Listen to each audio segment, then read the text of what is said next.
Hey guys, good evening, happy Easter. Welcome back to another episode, the second actually, in our Tales by Moonlight series. Welcome as you come in. Hit the like button as you come in. Hit the like button, okay? Hit the like button as you come in. Let's turn on more lights here. As you come in, hit the like button. Welcome, welcome, welcome, welcome, welcome, welcome, welcome. Welcome to the live stream. Let's give more people time to tune in. As you come, smash that like button, okay? And share the stream. You're all welcome. Happy Easter. Happy Easter. Today is Easter Sunday. If you're celebrating Easter, happy Easter to you. How is your day going? Share the stream. Let's have more people coming. Today is going to be another thought-provoking, interesting, and inspiring stream. Yeah, so welcome. Let's have more people in. Share the stream, okay? As you come in, share.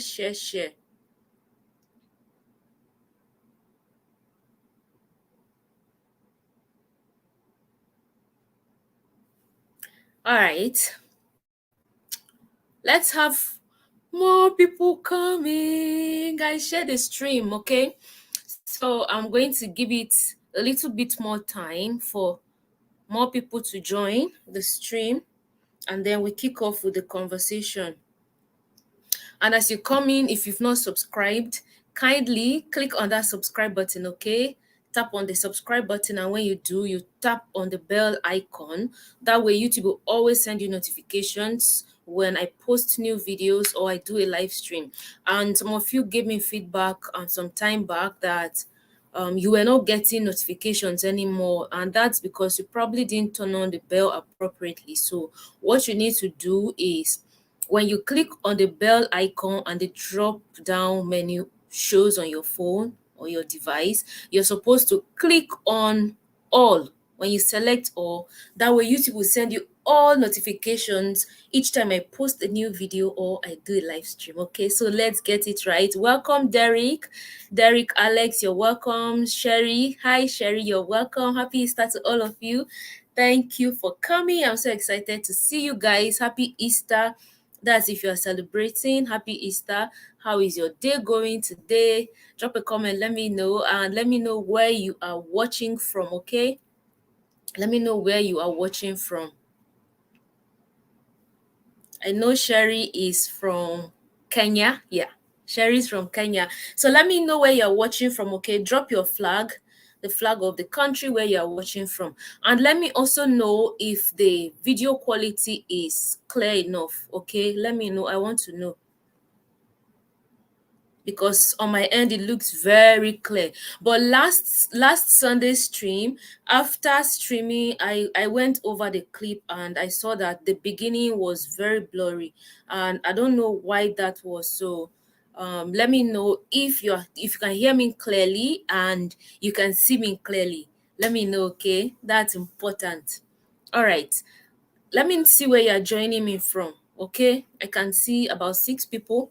So I'm going to give it more time for more people to tune in. Today's conversation is thought-provoking, like I said. It's also inspiring. We have a lot of stories lined up for us. Okay, I can see clear. Derek says it's clear. Okay, then that's fine.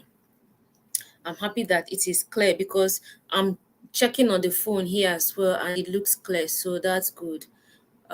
Watching from USA, can't wait for the discussion. Right, I can't wait either, because this is a must-have conversation. It's a must-have conversation. Okay, so let me just play this while we give more people time to join.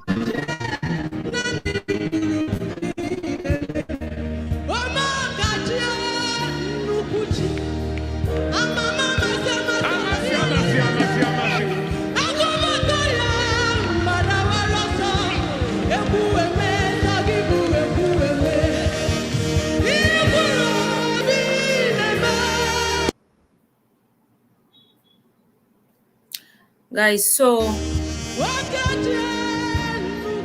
are going to open this conversation on a not so exciting note, a sad note, so to say.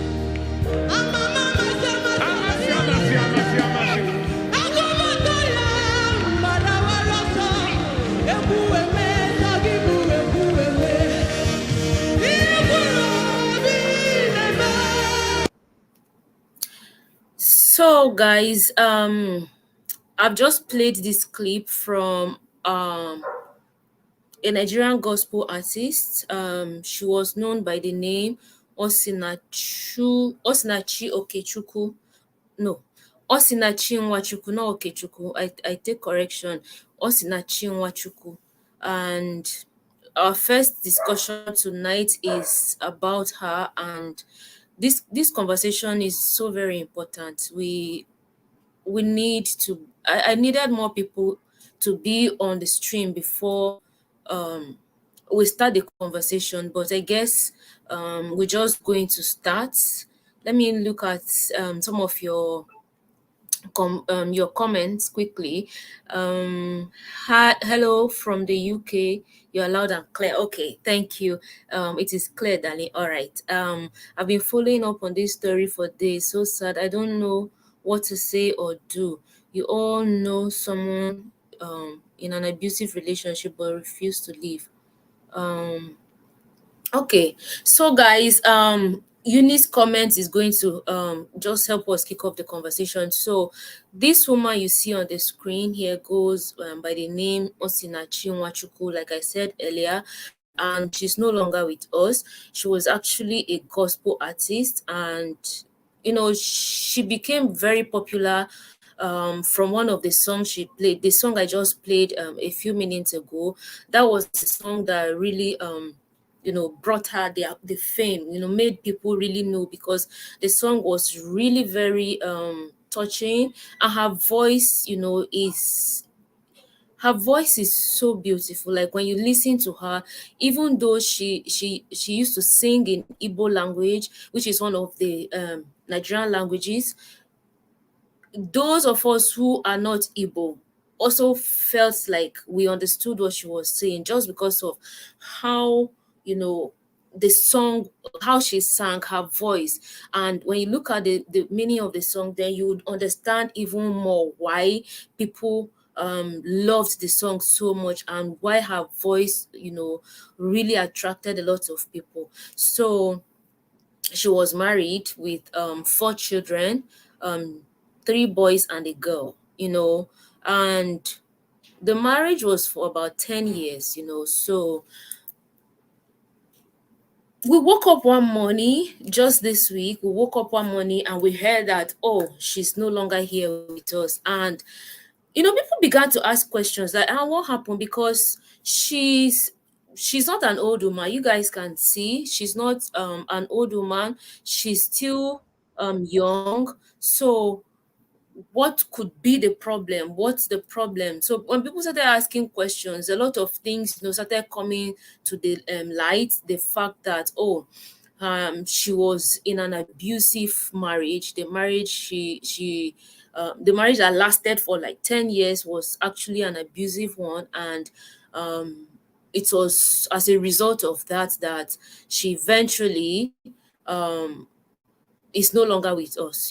So a lot of investigations and conversation has commenced and has been going on about it, and a lot has been revealed from their case. So what really happened? The story is that she was actually the breadwinner in that marriage. She was a breadwinner in that marriage. Nigeria is happening to us, guys. She was a breadwinner in that marriage. Give me a second. Let me turn on my generator.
Okay, guys, sorry about that. Nigeria happened to us. So let's continue. If you can see me, hear me, just say yes. Type yes in the comment section. You can still hear me and see me. And that to show that we are connected back. So the story is that she was actually the breadwinner in this marriage. And she would go to events, church events, do her singing and whatever honorarium she was given, she would bring it back, and the husband would take it. And some even said that the payments that she received from doing her work was actually done into her husband's account. So many things have happened. How that um the the Minister for Women Affairs actually went to the house when this issue came out to limelight. When it happened, when the story broke, the Minister for Women Affairs had to visit their home, and she had to talk with the children, and the children were the ones who really opened up, even though it wasn't easy for her to get the children to talk, because their father had conditioned them, what do you call it, has socialized them over time, never to say anything about the abusive situation of the house to anybody. So even though their mom was enduring this, even though he was perpetrating this, the children never had, the nerve to say to anybody. And even the woman, the story has it that even the woman got alienated from her family by the man. She wasn't allowed to see her family. Her family wasn't allowed to visit. And this is the man in question, the late in Osinachi's husband. This is the man in question here. So they were not allowed to say anything to anybody about it. This man would batter this woman, beat this woman sometimes to stupor, but they couldn't say anything about it. So of it has come out that people have been so triggered. A lot of people talking about it. This conversation has gripped the whole country this week.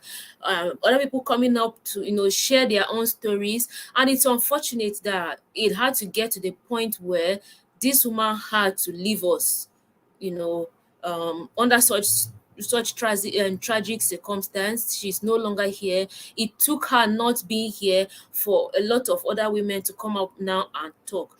So I'm giving this background and this story because a lot of people, the argument usually is, oh, when someone is in an abusive relationship, they are there because they probably do not have any means to cater for themselves. That's why they are stuck in that kind of abusive. It could be relationship, it could be marriage. And the thing is, oftentimes, personally, I hold back from commenting on um cases like this, where especially in marriage situations where stories happen and people are giving their own, opinions and all. And that's because I've never been married personally. So I don't really know what happens in marriages, but there are certain things that I feel like are just basic things that as human beings we shouldn't tolerate, or we shouldn't do to other human beings. So regardless of the relationship, be it marriage, there are basic things that we shouldn't do to others, especially if we are not going to take it from other people when they do it to us. So when you look at it, I feel like it's a conversation that we need to have as people, as individuals, because at the end of the day, someone gets affected, someone gets to not be here anymore with us. And you think about their families, be it their parents or their siblings, or if they had children, you think about their children, what happens to them. And you know that there are certain positions in our lives that cannot be replaced by other people, especially positions like that of a mom cannot be adequately replaced. It cannot be replaced. You cannot replace the love and care of a mother, especially in the life of her children. When you look at the case of a spouse or a partner, if you are no longer there, after a while they move on and life goes on, but then yours has been cut short, you are no longer here. So what happened is, this man was arrested. He was actually arrested, and he's in custody. Everyone is, keeping hope alive that justice is going to be served, okay? And eventually everybody will feel the sense of, oh, now we feel like justice has been served. I'm going to open the lines and let anyone who is interested in joining in this conversation to click on it, and then you join me live, and we have, you want to contribute something, your opinion or your own story, your own experience you want to share. Feel free to click on the link and request. I'm going to add you up, and then we continue with the conversation. So now, going back to this, you see, the thing is, in Nigeria, and I'm saying Nigeria because I don't want to, maybe I should say Africa to a large extent. We get socialized to aspire to marriage as the highest achievement that anyone could, make in life, be it a man or a woman. So when it gets to a certain point and that marriage thing is not happening, some people begin to come under immense pressure, like, oh, especially sometimes from family, from friends, and people begin to ask questions. Oh, what's happening, why you not getting married? So the pressure comes so much that at the end of the day, people are left with little or no option but to settle with someone who, even though it might be abusive, they just end up settling with such a person. Because I say that because, okay, when this story broke, there was a lady who posted on social media about her own experience, and she was supposed to get married this month, I think yesterday, which was Saturday. But when this story happened, she shared her own story. In fact, she was actually in the hospital receiving treatment from the battery that she had received from her fiance. So they were supposed to get married, I think this weekend, going by the story. But she had already been battered. She was enduring this abuse for such a long time, but she never had the courage to leave. And then you know that, oh, she was probably going to stomach that and go on with that marriage for fear of what her family might say or what her friends might say. You're already planning a marriage, you have fixed a date, and then you want to back down. So even though she was dealing with that, she was going to go on with that marriage. If the story of Osinachi didn't happen, she would have ended up getting married, and then the abuse would continue. But because of this story, she had the courage to say, oh, this is what has been happening to me, so I'm not going to proceed with this marriage. I'm going to call it off. But you see, it took one tragic story of one person out of countless stories that have been happening in society, that are still happening in the country, or in Africa to a large extent, for one woman to summon the courage to speak up and to take the right decision that is beneficial to her and her life. So we have our first guest here. Welcome, Coco Rose. Thank you for Oh joining my us. goodness. Hey, I'm your You first are guest. live. Me, I just thought I was in the background somewhere watching. I don't know how to use technology. This is my first time ever doing something like this. Okay. I You're really welcome. adore you. Thank you. You Thank you. see, I'm very biased in life in general. So I'm very aggressive in life. I'm very biased. I'm only about my people and I don't care about nobody else. Only my people from the diaspora. I don't care where you are in the world. If you're Bantu, I love you. But when I see certain times you get upset, I have to think to myself, like when I see you and Evie Anita get upset, I think to myself, you've managed to upset the best, the kindest. the nicest of our women. So I'm like, because you guys are always very, let's try and be peaceful, let's try like this. But lately I've been getting the energy that you guys are pissed, and I'm like, for them to piss off the nicest of our people, it's hard times now for them, eh? But I feel like this story is so unfortunate. um what I personally feel for our relationships in the diaspora as Bantu people, when it comes for our personal relationships, men and women, one thing we need to stop doing is, oh, men are the problem, women are the problem. No, we are both messed up. There's no way of going forward without saving each other. Do you get what I mean? We need each other. And I feel like everything we've learned from these people and everything they've put us through, right? What we need to learn is maybe to throw out. I use them as a what not to do. So me, I personally always think, what would Jesus do? And then by history, what he's taught me that Jesus would do, I do the opposite, and it usually works out perfectly fine. Do you get what I mean? I'm like, what would the opposite, what would our counterparts do?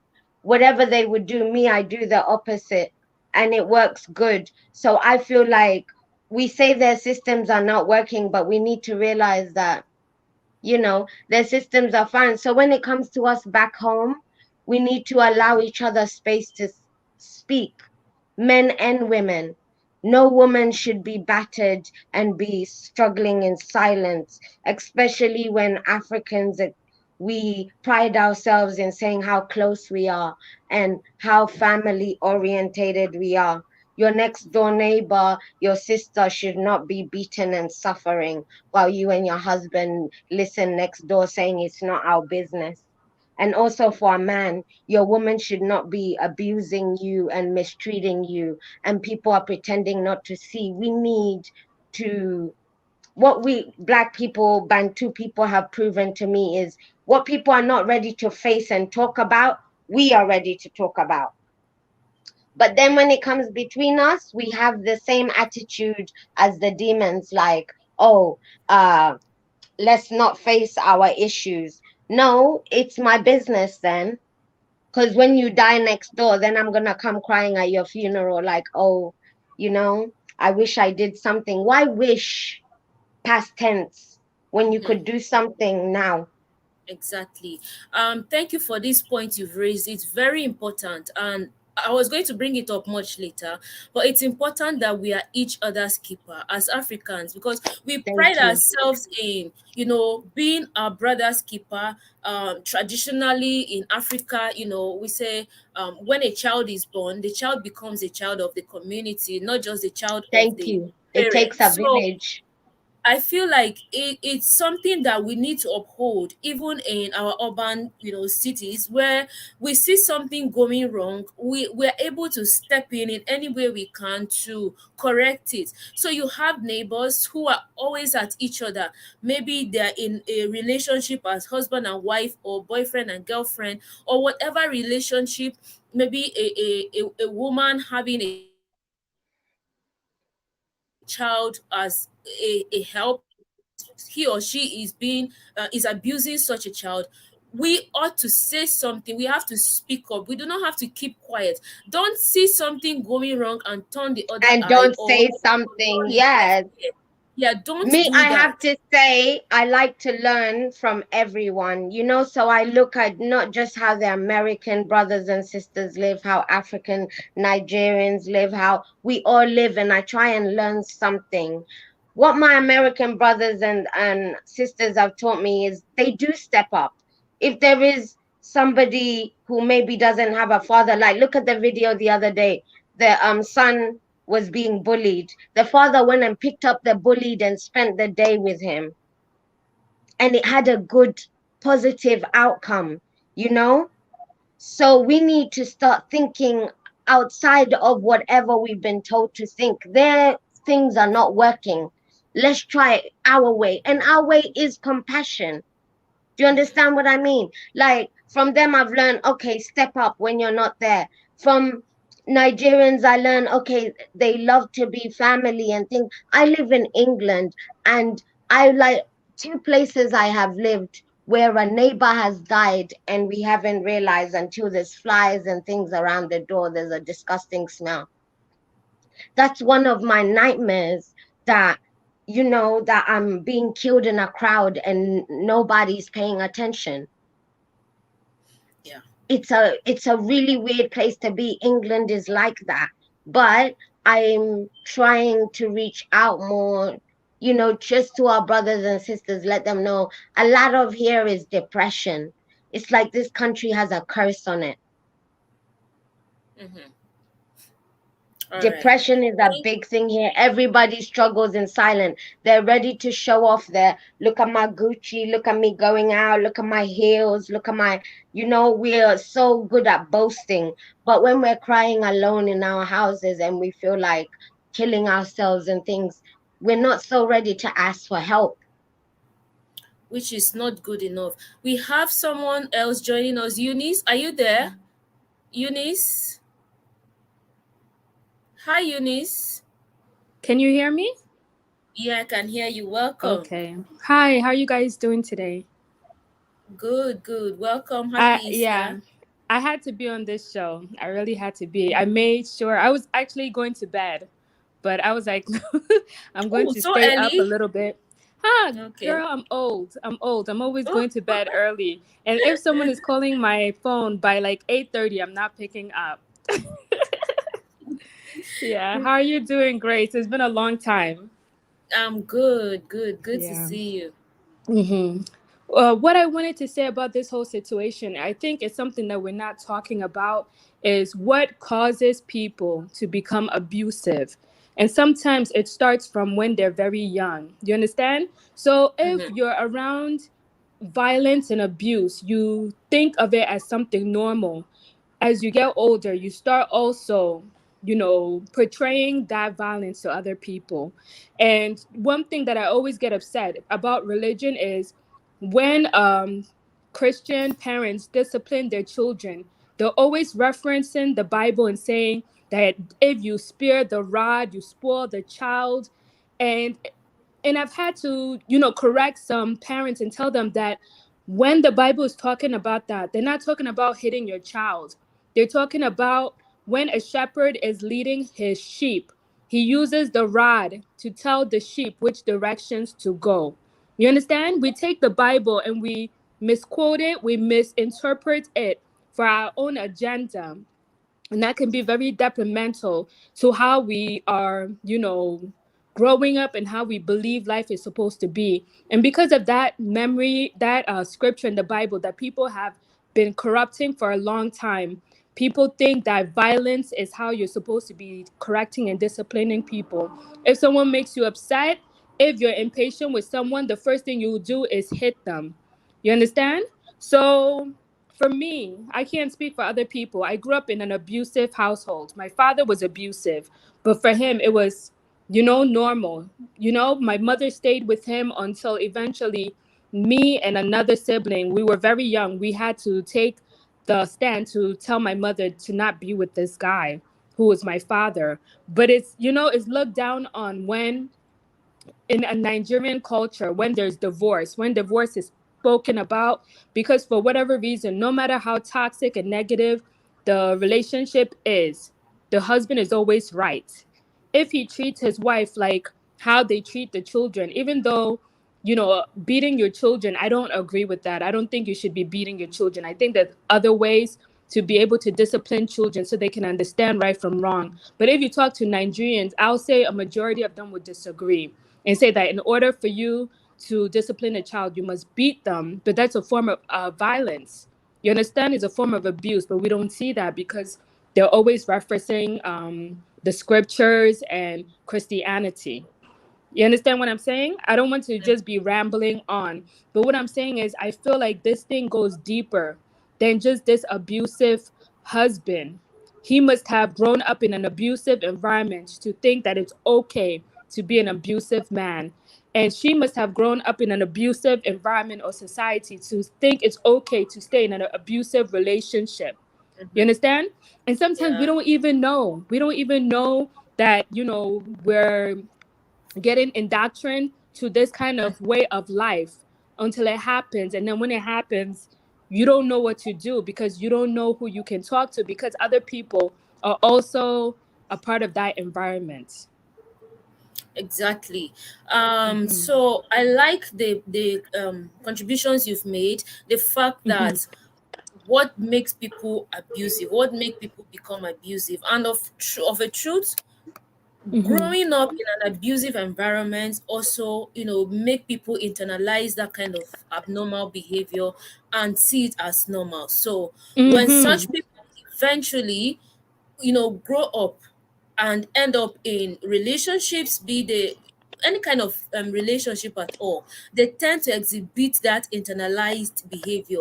And Mm-hmm. another angle to the conversation is, some people don't even know that they are abusive. Some people don't even know that they are being abused. So, Mm-hmm. and it all goes back to the way, we've been socialized. So you're in a Mm-hmm. relationship, for instance, with someone who, makes you feel less of yourself, maybe sometimes by the kind of remarks they make, some kind of comments they make about your Yes. appearance, about your abilities, about your, just generally the way you live your life. They make you feel less of a human. Comments like, oh, you don't even think, you act like you are not normal. So when you Mm-hmm. constantly hear these things, they make you begin to doubt yourself, like maybe what this person is saying is true, because Mm-hmm. you feel like this is the person who is really close to you and who you've gotten to share yourself with, you've gotten to share a lot with. So if they are saying this thing about me, then it's probably true that what they are saying is true. So you begin to internalize it. You don't know that that person is, psychologically abusing you, because at the end of Mm-hmm. the day, you internalize that behavior and you start doubting yourself. You start acting the way this person has constantly, fed you and has made you now to view yourself. Some Mm-hmm. people I in definitely agree. relationships, yeah, some people are in relationships where, they are made to they're denied their ability to be self-sufficient, abilities to be able to get a job, to be able to work and all of that. And it's so bad. It takes us back to this our sister's case now, Osinachi. In her case, she was actually Mm-hmm. the breadwinner in this relationship, but at the end of the day, whatever earnings she made from doing her work, from singing, this man, according to the story, would take it, and he had a final say over, Mm-hmm. her earnings. Mm-hmm. And then he alienated her from her family. She was actually a twin, but her Mm-hmm. family were not allowed to visit. She was not allowed to see them. So it's a lot. And we have to be careful. When you're in relationships with people, there are subtle signs that I personally feel like you shouldn't ignore. When you're with someone who starts to alienate you even from friends while you are even dating, oh, they always have one thing negative or the other to say about one friend or one family member Mm-hmm. of yours. That's also a bad sign that you should not ignore, because but what they do is they try to walk over your psyche. They walk over your mind and make Mm-hmm. you start disconnecting from other people who should be in your life, people who should be able to, rescue you in situations that you get yourself into in that Mm-hmm. relationship. They make you cut Exactly. those people off so that they have the total control. It's about power, so they have all the power and control over you, so that Mm-hmm. even when they are mistreating you, they're abusing you, they've disarmed you. You do not have the power, sometimes the willpower to even walk out, not even Mm-hmm. talk back at them.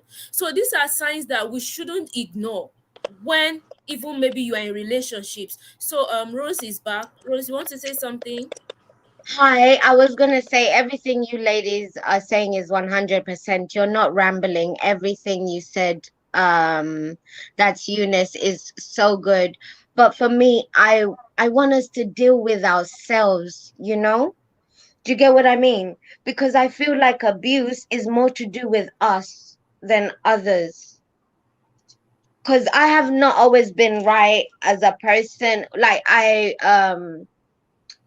like I grew up in foster care and I grew up African as well. So when I went into foster care, I thought like an African, I couldn't speak back to adults. When somebody called, I would come, and people would take advantage of this. Even when I would go to social services office, I would see that the people who came and started fights and were yelling, they would get what they wanted. But me, I would sit there till the end of the day. They would say, okay, you know, I'm sorry, no one could see you today. I'd go and then I'll come back tomorrow silent. Only when I started picking up these bad behaviors, I started getting a reaction. So then when I became an adult, this became my pattern of behavior.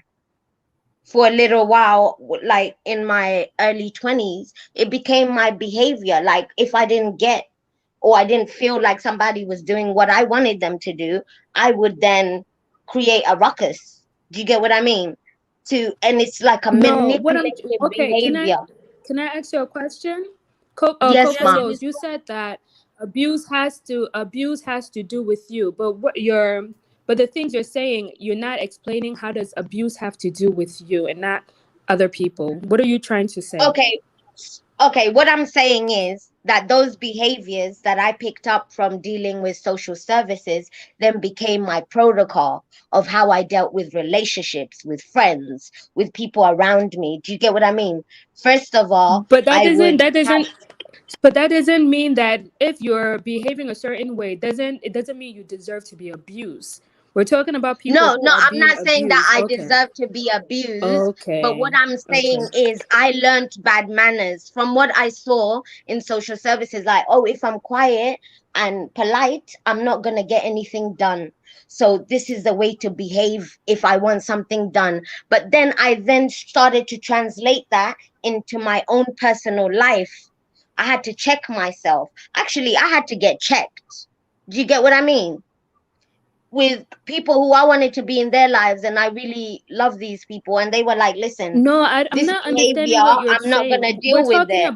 We're talking about Eunice, hold on. I get your point. I also get her point. Let her finish and then we are going to take on it. I get your point, Eunice. I also get All hers. I'm saying is I didn't want to use anybody else as my example because I can't speak for anybody else. I wanted to use myself. So I'm saying I did become like an abusive person. Do you understand what I'm saying? From these behaviors that I picked up because it worked for me in that situation. I then took it to my personal life.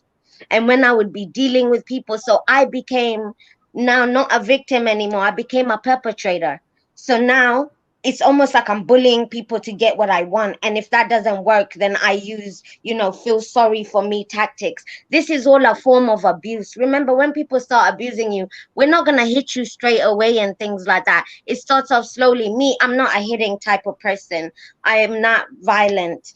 But I did learn to manipulate to get what I wanted. Do you get what I mean? Which became like bad manners. It got to a point I had to be checked. The people who I wanted to be around them, and most of the people I hang out with are elders, and they checked me. They said, listen, this behavior you have, we won't be dealing with this. You either learn to meet people how you want to be treated and learn to be adult about how you communicate, or me and you can be friends.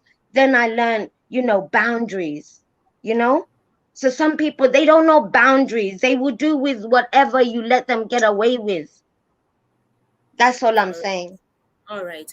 Thank you very much for sharing your own personal story, your personal experience. I like the honesty, and this also, Eunice, this takes us back. This is why I said I agree. I see her point. Even before she admitted that based off on her previous experiences growing up, she internalized that behavior and she realized that she had to stand up for herself, and she became in a way an abuser because when she didn't have things done her way, she had to use her own way, which starts off as being manipulative. So it goes back to the point I said earlier that abuse does not always have to be physical. It's psychological as well. When someone manipulates you, makes you to doubt yourself, makes you to do things against your will to suit them, especially in a situation that does not profit you positively, then that person is an abuser and you are being abused, but you might not know because they are not being physical. And that's what a lot of people tend to overlook, even in relationships. When people start talking to them and, psychologically abusing them, they do not always know. They tend not to know, they tend not to realize. And I feel like I've been also in that situation where someone has psychologically tried to abuse me. I probably didn't even know that that was any form of abuse. I'm a social worker, so just to give you guys a background about myself, in case you are quite new to my platform and you do not know, I am a social worker. I've worked in the social space for I worked for about 7 years, and then I resigned last year December, no, last year February. That was when I resigned to do YouTube full time. So I prior to that time, I didn't know much about narratives like this, like dealing with human interactions and all of that, and how these affect us in subtle or overt ways. I really didn't know until I started working as a social worker, and I attended several trainings where we were educated on these things so that we could go back and intervene in communities. That was when I started realizing some of these things. So I feel like I have been in a situation in the past where someone had tried to psychologically abuse me, making me feel like I was less of myself, not verbally saying it, but sometimes by their actions, making me feel like I wasn't enough, making me doubt myself so much that, you know, I realized that this thing was actually almost getting at me. And eventually I had to, take myself out of that situation in order not to allow it, affect me. So some people are in that situation, they do not know because it's not physical, you know sometimes it's financial. Like I said earlier, it's about power, it's about control. Oh, you are even lucky I'm with you. If I don't marry you, who do you think would even want to end up with you? Like this woman's case now, most of the times in Africa, in Nigeria, people would say, oh, if I leave this marriage, nobody is going to get married to me. Who wants to be with a divorced woman? And society would ridicule such a person, be it a man or a woman. Oh, you this divorcee, what are you talking? What do you know about marriage? No be you marry, you know, if you stay for husband house, you comot. Your husband pursue you comot. No be you run comot from man house. No be you leave your wife and children without knowing what really happened in that marriage or in that relationship that made both parties go their separate ways. So we are very judgmental in Nigeria. And I'm being careful not to generalize in Africa because I've not been all over Africa. I've not lived anywhere else in Africa. But I know that it's something that happens in Nigeria, and to a large extent, it probably happens other places in Africa. So if you're an African watching this stream and you want to join the conversation, you want to join Eunice and I, you are free to click on the links I'm dropping, and I will add you to the conversation. Your opinions and your contributions are very valid. And someone asked a question in the chat room earlier, that why didn't she speak up? But you see, that's a question that a lot of people ask when these things happen. And that's a question a lot of us in Nigeria have been asking, why didn't she speak up? But we have to, realize that those are some of the effects of abuse on an individual. It makes you incapacitated in so many ways that we can even think of. You lose your willpower.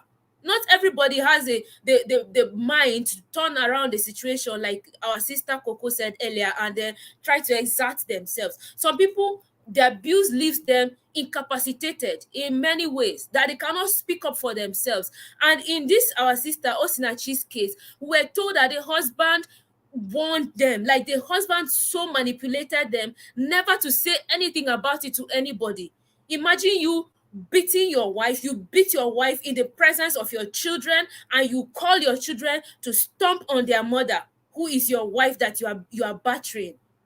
Like, we don't know the kind of animal that this man is. I need to put his face up here so that you people will see who this person actually was,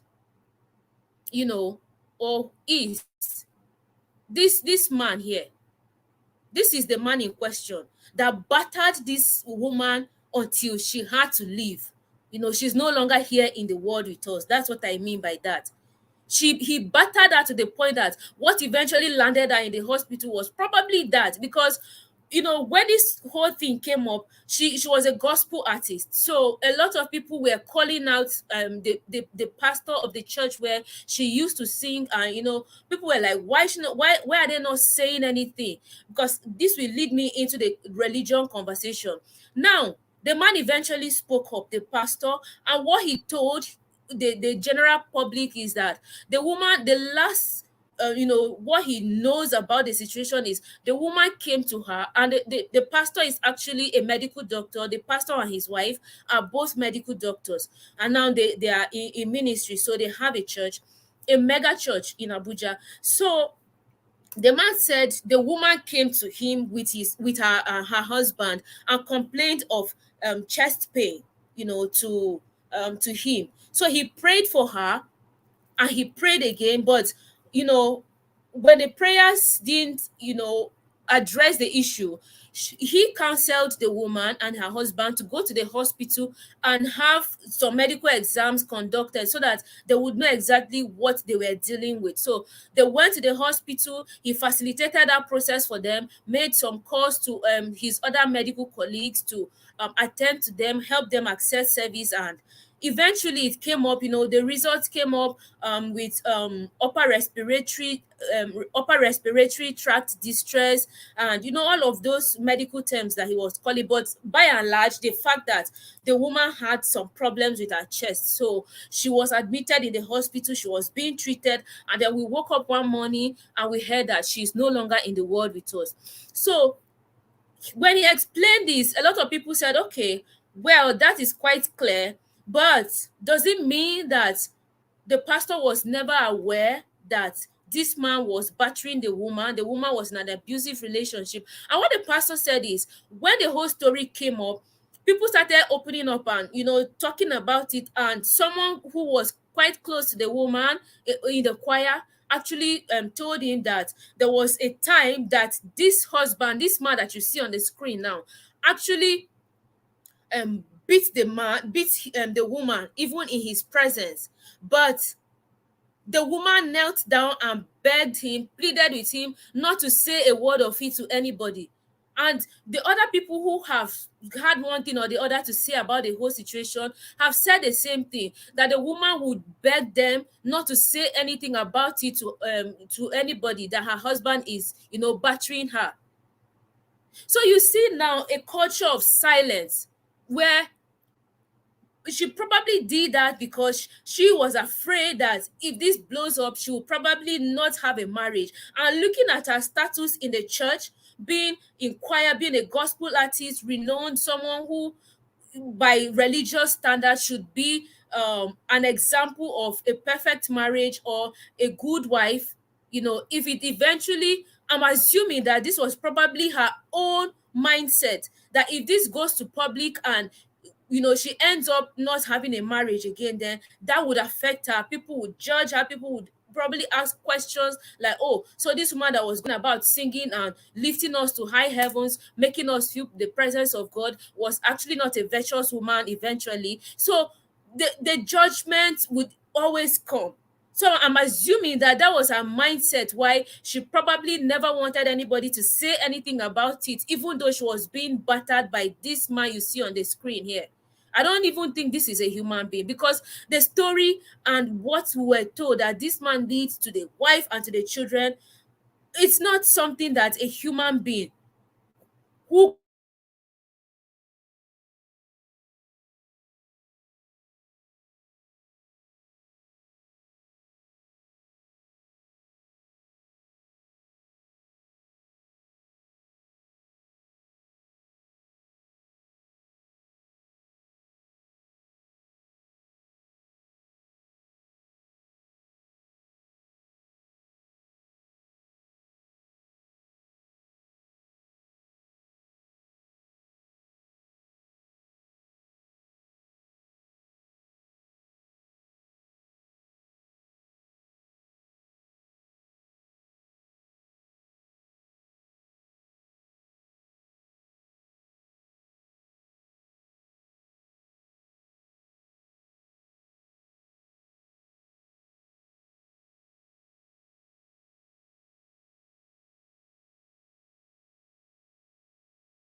Hey guys, sorry I got disconnected, but I'm back. Let me know if you can still see and hear me. Let me know. Sorry about that. My internet disconnected me, but we are back. We are back.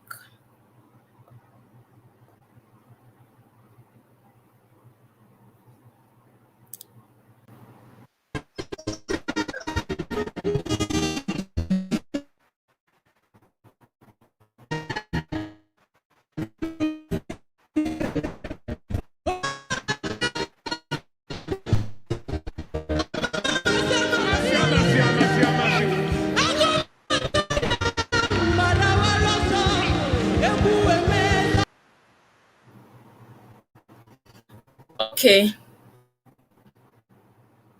Someone said not yet. Can you hear me?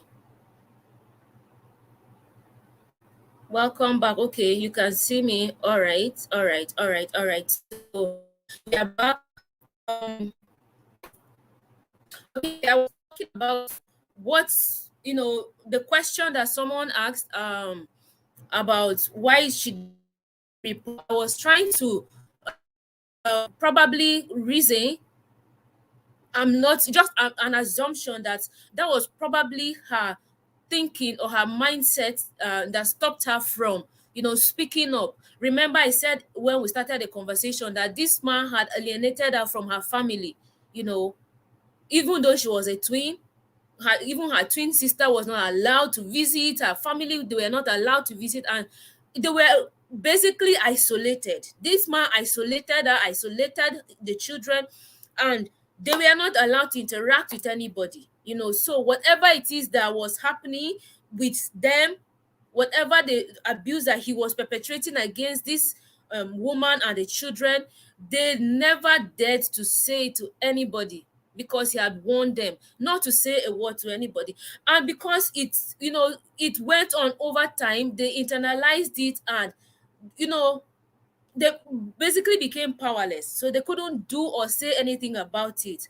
That's probably why the woman never reported to anybody, never said anything. Even when this man battered her in the presence of a witness or somebody, this woman would plead them not to say anything to anybody. So the culture of sense is also deep. And sometimes, I was saying before the network disconnected us, it stems from the fear of societal judgment. Oh, you are a gospel singer, you are a church madam, you that is supposed to be a virtuous woman, you that is supposed to be to show example to other Christians about how marriage should be. You are the one that has left your husband. You are claiming your husband used to beat you. Some people would not even believe. So that is the dilemma that victims often face. They face this situation, but because of the fear of societal judgment, they stay back, they remain back. These are the problems. So how do we deal with this? How do we deal with these situations? Because it might happen to someone far today. Tomorrow it might happen to someone close. It could be a close family member, an acquaintance, a friend. And that's when we would realize that this is not okay. This is not okay. Like I said earlier, me, I'm a social worker. I worked for 7 years before I resigned. So the little I know, I'm always going to share. If you are a Nigerian, you live in Nigeria, and you find yourself in an abusive situation, be it as a spouse, you are a partner, you are in a relationship, be it married or boyfriend, girlfriend, or you there's a child in someone's care, a child in an adult care, because even children are abused. That's another conversation for another day. There are authorities that are being mandated by law to address such situations as this.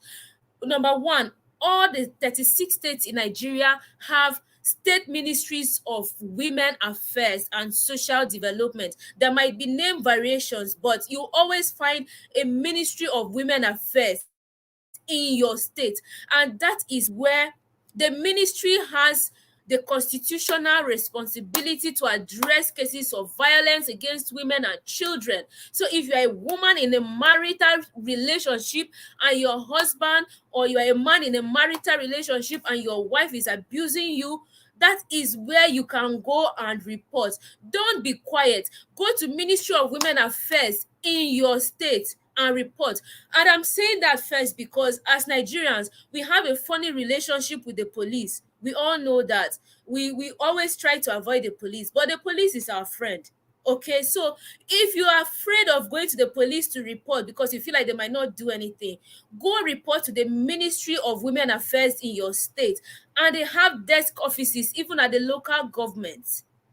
Okay, go and lodge your complaints there. They have social welfare officers, they have gender desk officers. These are people that in charge of situations like this, that will take the right steps to address your situation, bring you out of that situation of harm, and make sure you access service, make sure you access justice when it is investigated. So don't think that you do not have anywhere to go. The ministries of women affairs are in your state and they are there to serve you.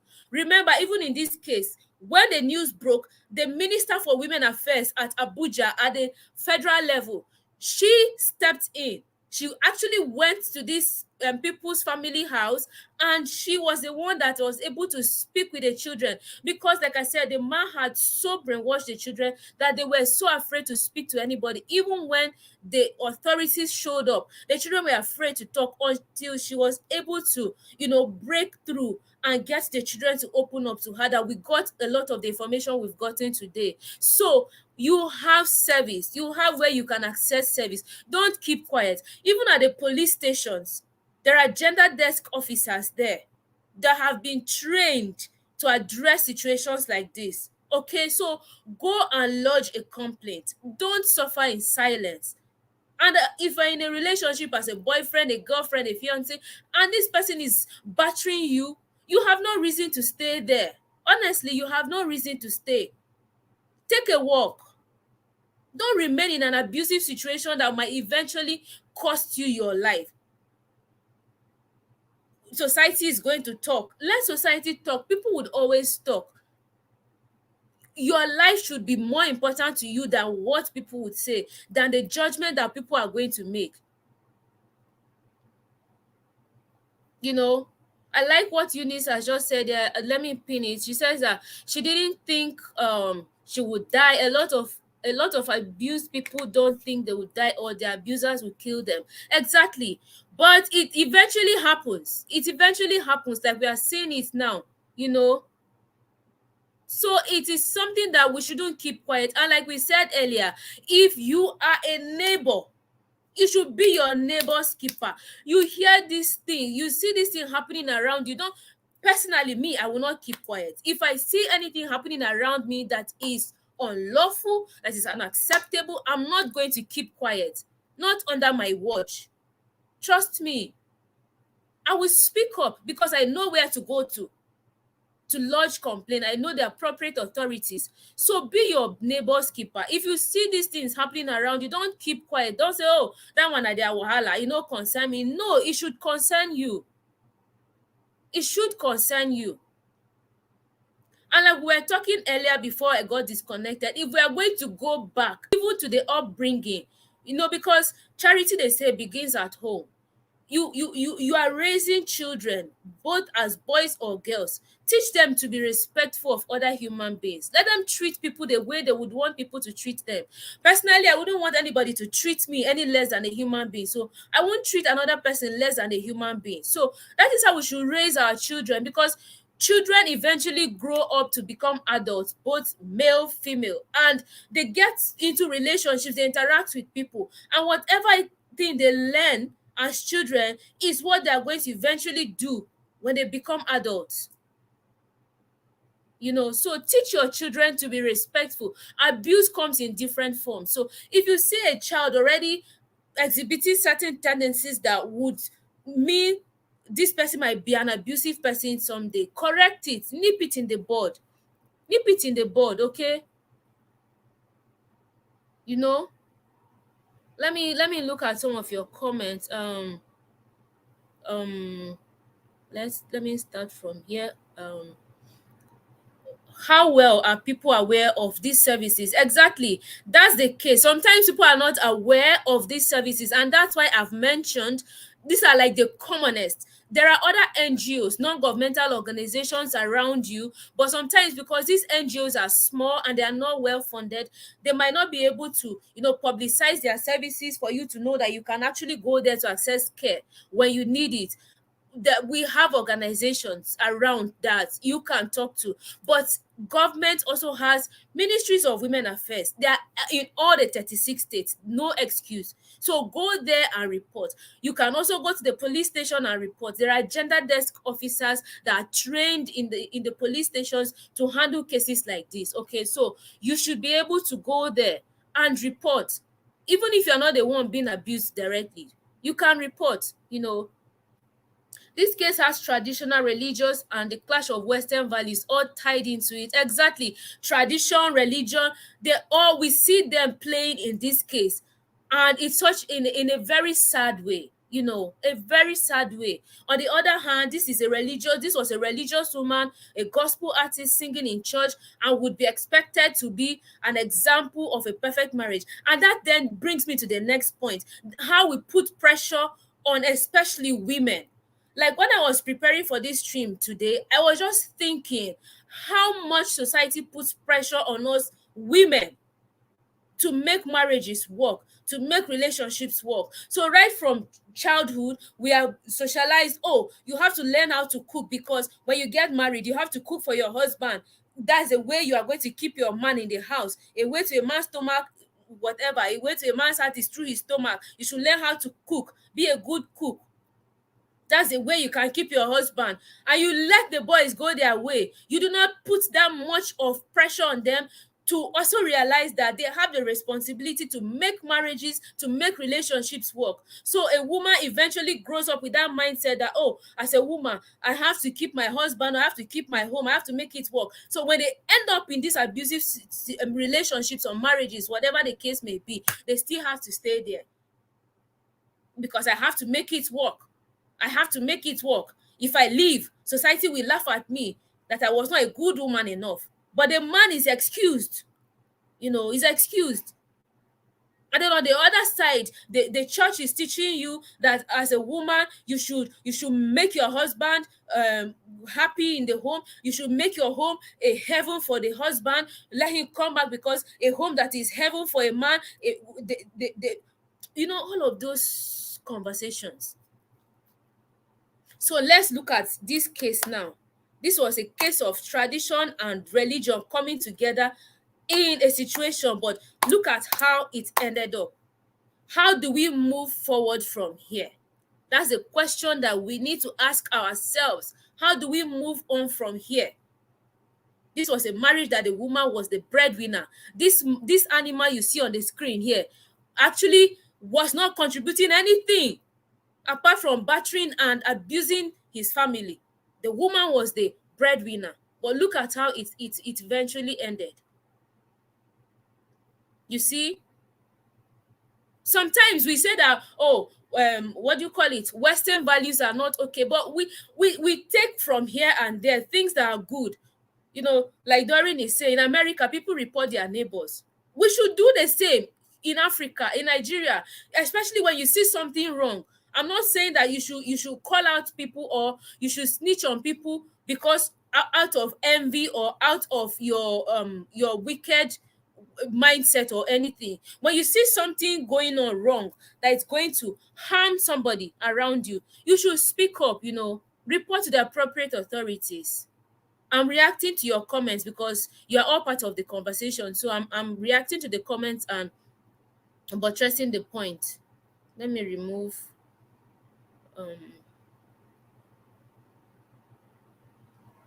okay, that way. Most times it is imperative to get to safety, because even when the authorities get involved, many abusers continue regardless. What people think of you is none of your business. Run. Exactly. Report to the authorities, and especially in a situation where safety first, you have to secure yourself. Thank you very much, Stella Lotam. Thank you for the super chat. I appreciate it. Thank you.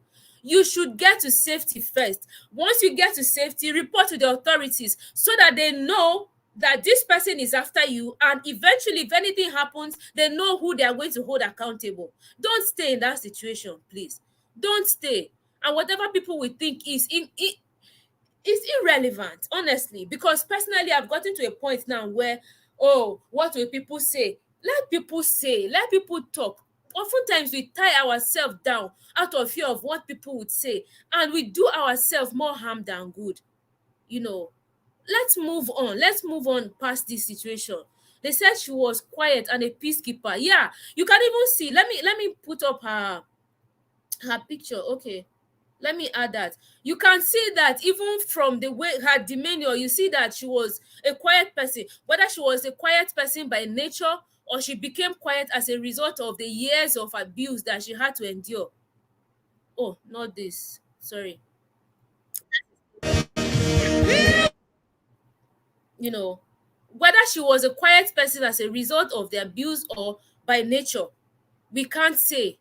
you know but from her demeanor, you know that.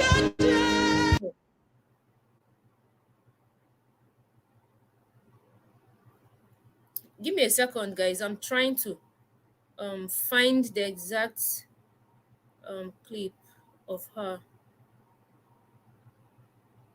Yeah, that's her. So you see this woman, even looking at her by her demeanor, I can tell that this woman was actually like a peaceful person. She comes across as a peaceful person, you know, even as well behaved as she was. It was not enough for exactly. So sometimes you just have to save yourself. Like, since this happened, the hashtag has been live to live, as in live, Leave, to live, Liv. If you're in that situation, live so that you can live. And oftentimes you hear Nigerian women, African women say, oh, if I leave and I'm staying because of my children, I'm staying. Now she's no longer here. What becomes of the children? The husband has been arrested, and we are certain that he's going to end up in jail. What happens to the children? What happens to the children? So these are the conversations that we all need to bring to perspective, talk about. You have sisters, you have brothers, talk to them. Your parents, raise your children not to be abusers. Let them treat everybody with the same respect, the same love that they would want other people to treat them. you know You see, someone is sharing his story here. It's very sad. It's very sad because even this man's children, they've grown up in this environment. It will take a lot of rehabilitation for them to, get over the mindset and the abusive behavior that they've seen and they are growing up in. So it will take a lot of rehabilitation for those children. Don't traumatize children. Don't traumatize children, please. As much as possible, let's start a conversation about this in homes everywhere. We pray that she gets justice. Honestly, that's our prayer, and her family also gets that sense of justice. Coco wants to say something. Yes, Okay, Coco. just my last piece here. I was just gonna say, um, we need to come up with a way to communicate. Can you hear me? Yes, I can hear you. Okay, we need to come up with a way to communicate because when I was in some foster care homes, I was in danger, and I wanted to get out, but I wasn't allowed to have a lot of contact outside the home. And when I was out with people, I was very scared. You can approach somebody and just say, I'm being abused, help, or whatever. Do you get what I mean? The one time I did try it, it turned back on me. It was like, oh my God, she's having a tantrum type of thing. And then I paid for that. I was let to know that that's not going to happen. So we need to come up with ways of how abused people can communicate, like a way to, let it be known that some kind of way, because I constantly was in panic. I didn't know what to do. And I'm a child as well. So when you're a child and adults tell you they're going to do something, um, you have no choice but to take their word for it, especially if they've done something cruel before and they promise something crueler. You just feel like you're obligated to, go along. So we need to come up with ways to communicate, because sometimes your next door neighbors don't sometimes hear. Sometimes their abuse is not loud. So, and you don't know what's going on next door and things like that. But we need to start reading some things. That if I meet a child who doesn't meet eye contact and withdraws all the time when I talk to them, or is, is abnormal, because children are loud, they're happy, they scream just out of excitement. That's the kind of noise I want to hear from children. That brings me joy. When I meet a child and they don't look in your eyes, they're very, we need to learn these little things, because children sometimes are voiceless. And after a while of your voice being pushed down, I didn't have my voice back till I was like 18. I literally just quit trying. And only recently I've started leaving the house. Since 2014, I just stopped leaving the house because I just could not take it anymore. And it was just like a relay of everything that's happened. I don't feel safe. I had panic attacks. I felt crazy. And the worst thing is, I think especially with Black people, because we're used to this strong Black woman, strong Black man situation, when you do start, by the time you break, you start acting like you're crazy because you didn't reach out for help, and you're at the end of your tether and you're begging for help. So to everybody else, it looks like you're crazy, you're hostile, you know, but you just don't know what to do. So we need So to learn to read each other.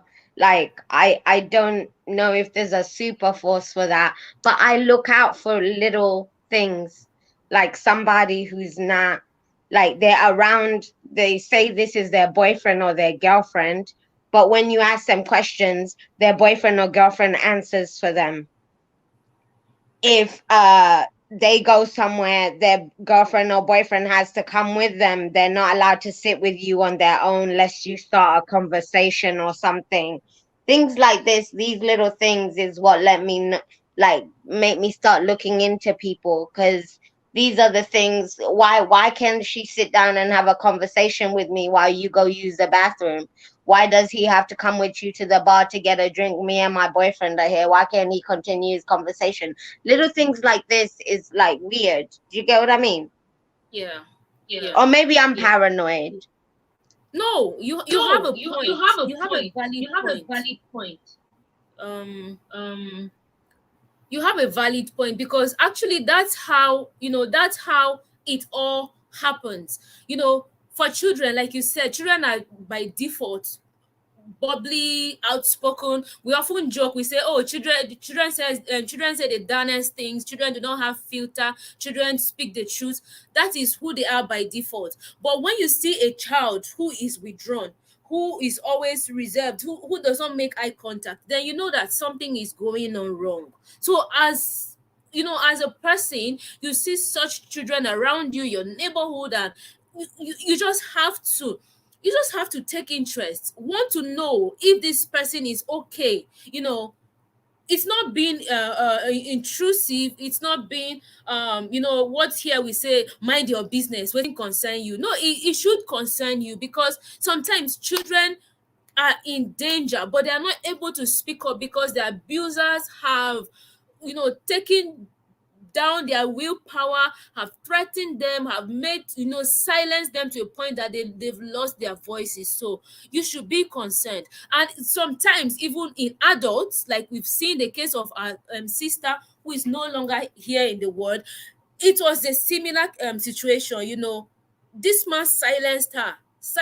She couldn't say anything, and we could, go layer upon layer upon layer in her case, and just see how society is failing us, how we need to do better, how we need to improve on traditional ways, how we need to improve on, religion and all of that. So when this happened, like, a lot of religious leaders have come up all through the week talking about it, encouraging their members to seek help, actually encouraging them to leave such situationships. So even in marriage, pastors, priests and all have come up to say, if you are a woman or you are a man in a relationship, in a marriage that you are being abused, you should leave.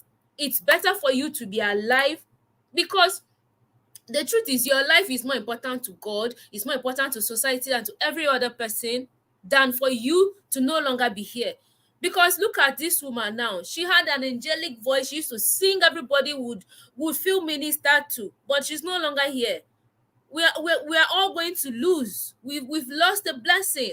And her children in particular have lost a mother. Her mom is still alive. Her mom has lost a daughter. Her twin sister has lost a twin sister. Her siblings have lost a sister.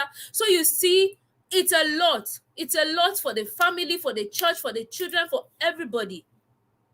So this is what happens if we keep quiet. So if the person, a lot of people will say, oh, you cannot help someone who is not willing to be helped. But when you see a situation like this, where you know that clearly this person is going down, down, down, down, and this person is not ready to seek help, then you should know that something is wrong, because no sane person, nobody in their right mind would be in danger and would not seek help. You should know that there's something wrong. So step in any way you can, and it could be a step as reporting to the appropriate authorities to investigate such a situation and help the person get out of danger.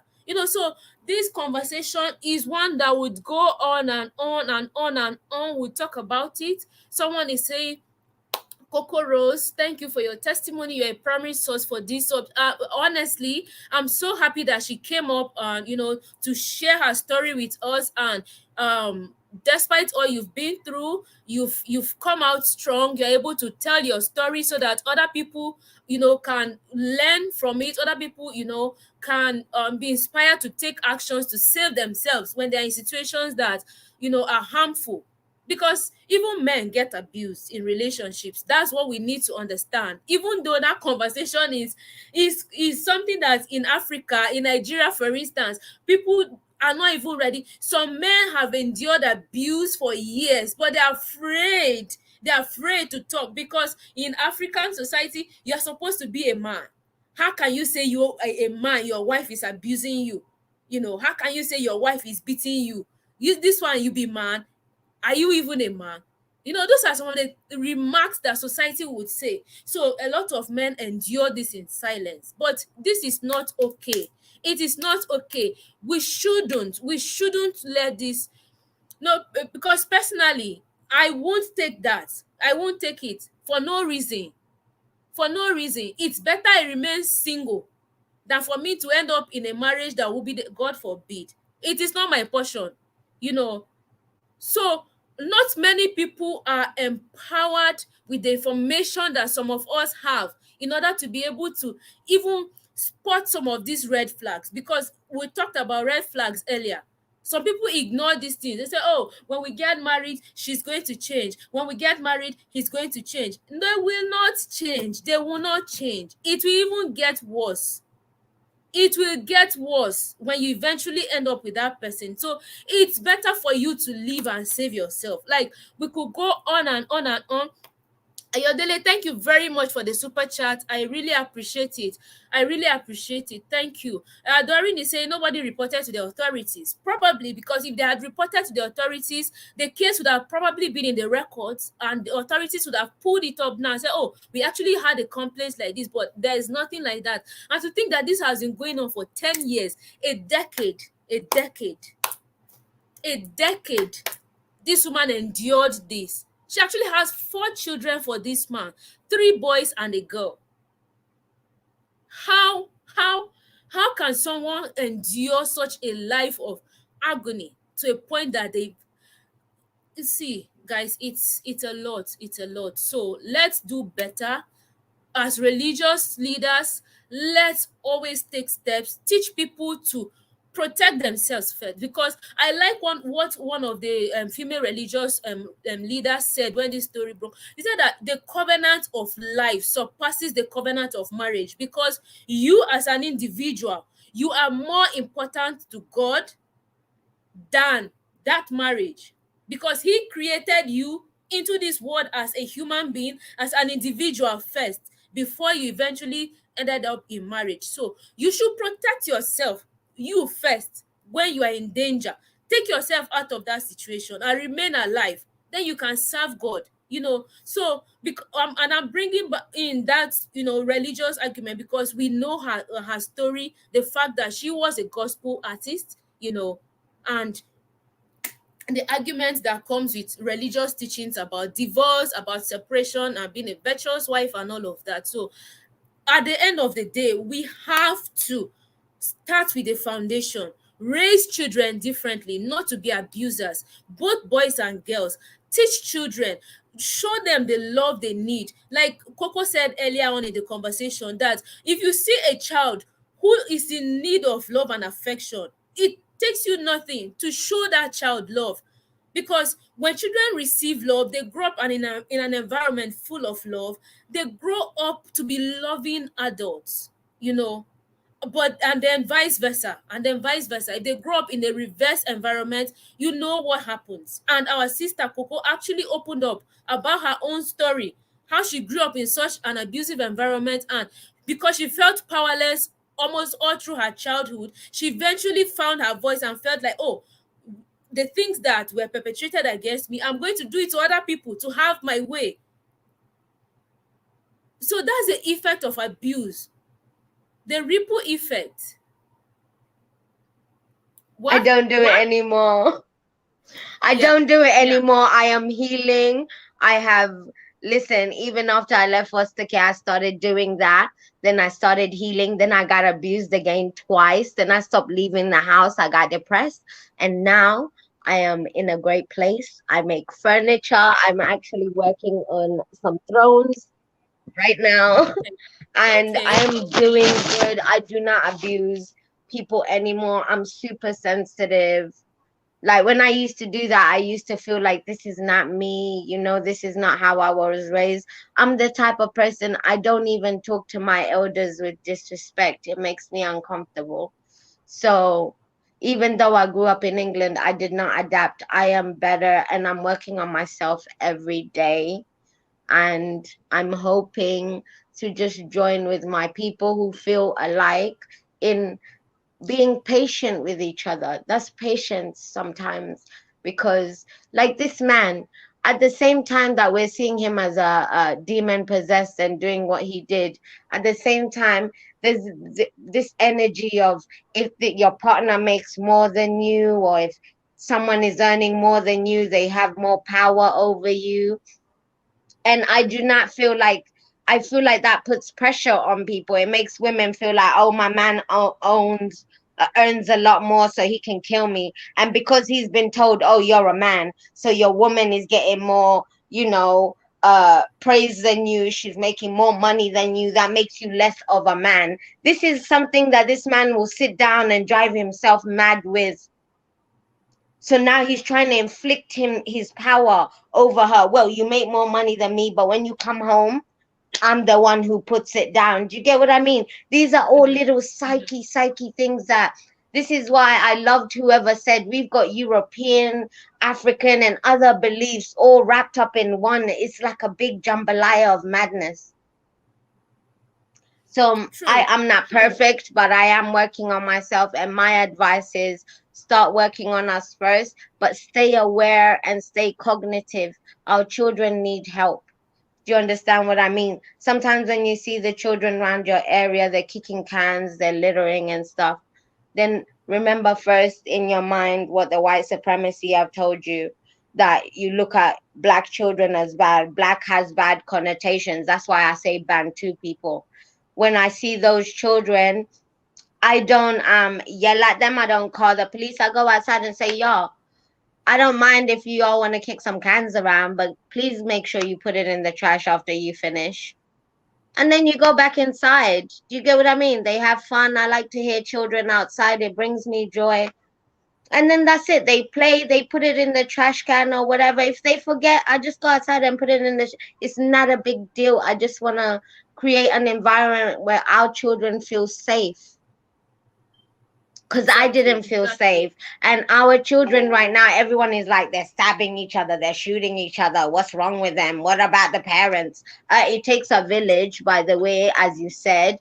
And their parents are victims also. We are all victims. So that child, stop looking at that child as somebody else's responsibility. Those children you see as somebody else's responsibility, they communicate with your children. So if they have bad manners, that's going to deflect on your children. So it's in your care to care for all the children around you. Let it hit your home. Hmm? All right. That's all I'm Thank you saying. very much. Yeah. Thank Thank you. you. Yeah. Yeah. So I really appreciate her, and I appreciate you, Coco. I wish you all the best on your journey, of being a better and the best version of yourself, showing love, patience, and peace. And that's what we need. So guys, you've heard this conversation. We could go on and on. Just for me to wrap up on this particular topic, because I have another interesting topic that is lighter, on a more lighter note than this one.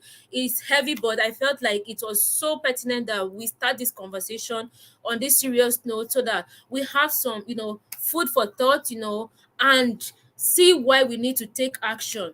So I would say personally that if you've been abused, you should seek help. Uni said earlier, and I agree with her, we should normalize seeking therapy. In Nigeria, in Africa, I always give reference here. Things like therapy are not things that they're not common. You tell somebody that you are depressed. Someone they say, which one? What do you mean? What do you mean you are depressed? I beg. Like, it's not mental health generally is not treated with seriousness in Nigeria. People don't, when you tell people that, what do you mean by that? And I don't know what to say about that, but let's normalize mental health. Let's normalize therapy. So if you feel like you need help, you feel like you've been abused, please seek help, because you need to overcome that trauma for you to be a better person in any kind of relationship at all, be it as a co-worker, be it as a boyfriend, a girlfriend, a husband, be it as a friend, just any kind of human relationship at all. You need to be the best version of yourself in order for you to give the best in our human interactions, so you don't pose a threat to other people. Seek help as much as you can. In any way that you can get help, please, let's normalize therapy. Let's normalize seeking help and receiving help, okay? And by this help, I mean psychological help in terms of counseling and all of that. You need it. Also, I would say, I've actually said this over, but just one more time, let's raise children differently. The foundation, this Bible that we talk about even says, if the foundation is destroyed, what will the righteous do? So let's start with raising children to be respectful individuals, that when they grow up, they'll be respectful adults in whatever human interactions they involve themselves, because abuse happens everywhere, even in the workplace. We are only talking about this in marriage and romantic relationship context, because the victim and the actors here are, or we're in marriage setting, and the church and all of that came in. But abuse happens in every form of human interaction. It could be at work, it could be in the marketplace, it could be anywhere. Abuse happens. It's just about power and control. So when someone is in a position of power, in a position of authority, they might want to use that power and authority to exact negative control and effect on another individual, and that should not be acceptable. So if you are, as a person, you are abusing people, you might, maybe you do not know you are abusing people, you should actually check yourself, like the kind of things you say to people. If people say to you, would you like it? The kind of things you do to people, if people do them to you, would you like it?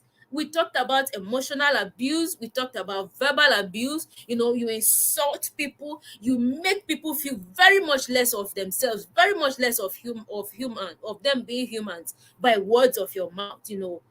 That's verbal abuse. Physical abuse is like the common one, because that's the one we see, but these other ones are just as damaging as physical abuse. Verbal abuse is damaging. Psychological abuse is damaging.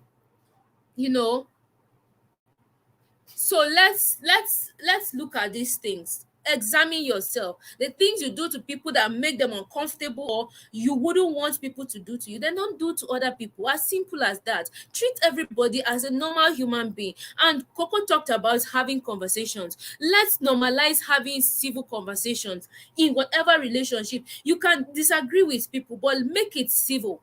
Find a respectful way of communicating differences. There's a quote that one of my friends shared with me that I love so much. I still have it on my phone.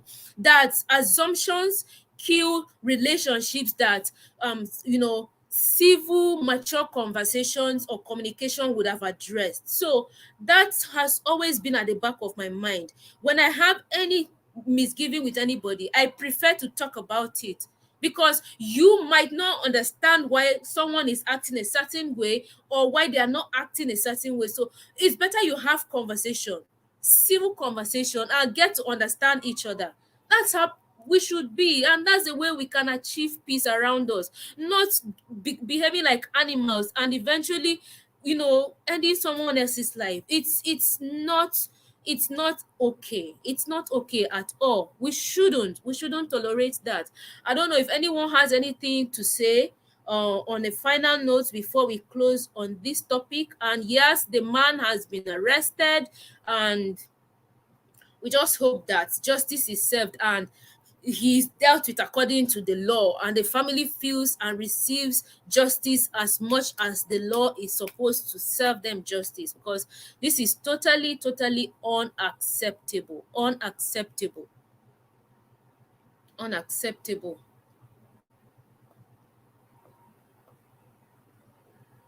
We've talked about being your neighbor's keeper. We've talked about calling the authorities when you see something inappropriate happening. Okay, so that's it on that topic. As the live stream goes on, if you have something else to say later on with regards to this topic, we might have the closing moments when you can say something with regards to that before we shut down finally. Now, on a lighter note, give me a second. Um let me share this. Should be this.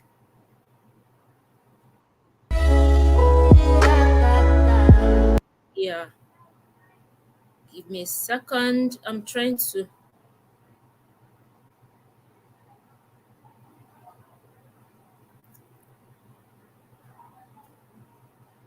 No, no.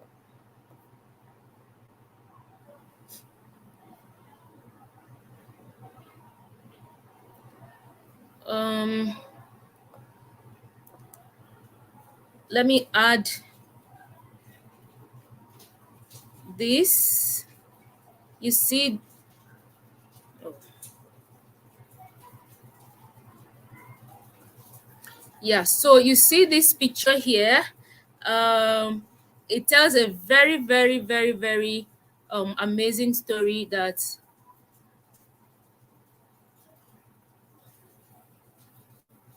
I want to share with you, like I said, on a lighter note.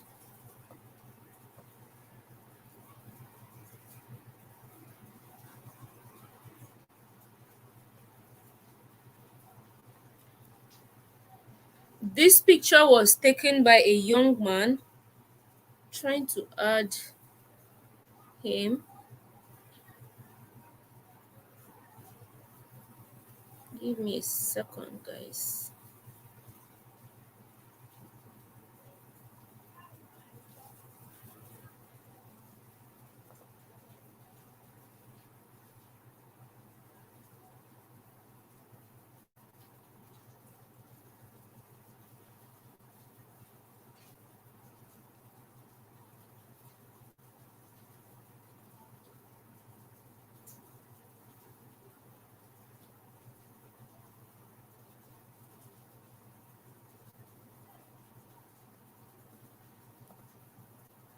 I'm right here with you guys. Just give me a second. I don't know if you can see my screen. Okay. Um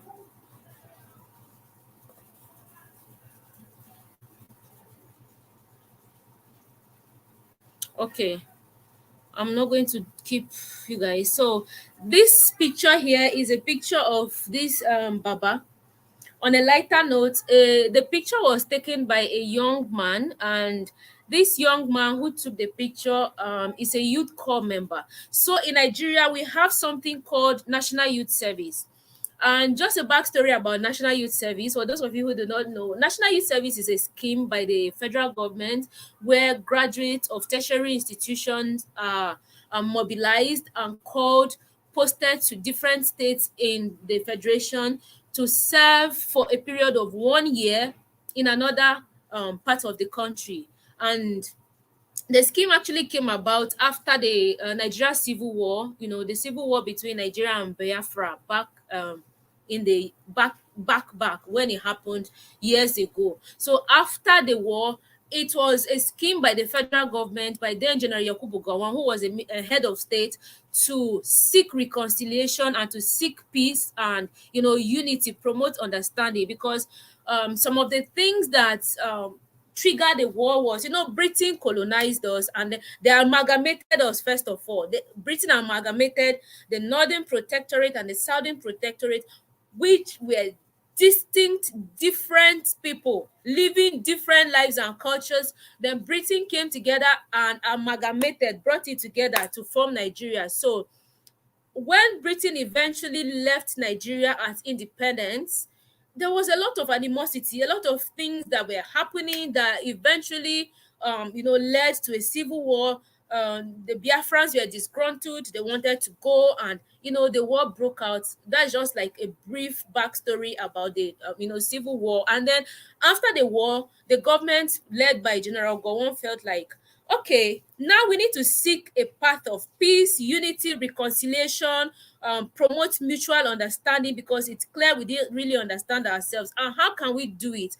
We can start by, first of all, bringing our young people together to go live in different parts of the country so that they can learn about the cultures of these different people who we are living together as Nigerians. That way, we're able to understand the way the Hausa man thinks. We're able to understand the way the Hausa man lives. We're able to understand the way the Ijaw man lives, so that we are more tolerant and we are more patient with each other. Whether the scheme has achieved the objective or not is still a matter to be debated. And actually, it was debated a few years ago. But yeah, the scheme is still on. Every Nigerian graduate below the age of, what's the age, there's a certain age that when you get, the federal government does not mobilize and post you. But once you've not reached that age, as far as you're a graduate, you must go on this compulsory national service. I actually did it, and it's actually a very, very interesting experience. Well, until recently, that's also a story for another day. I did mine in Jigawa State, and it was an amazing experience. So this picture was taken by a young man who is a core member. It's unfortunate that I thought I put his what do you call it, his pictures together, because I have to show you his face. He did a noble thing. He actually is serving in Oyo State, Ibadan.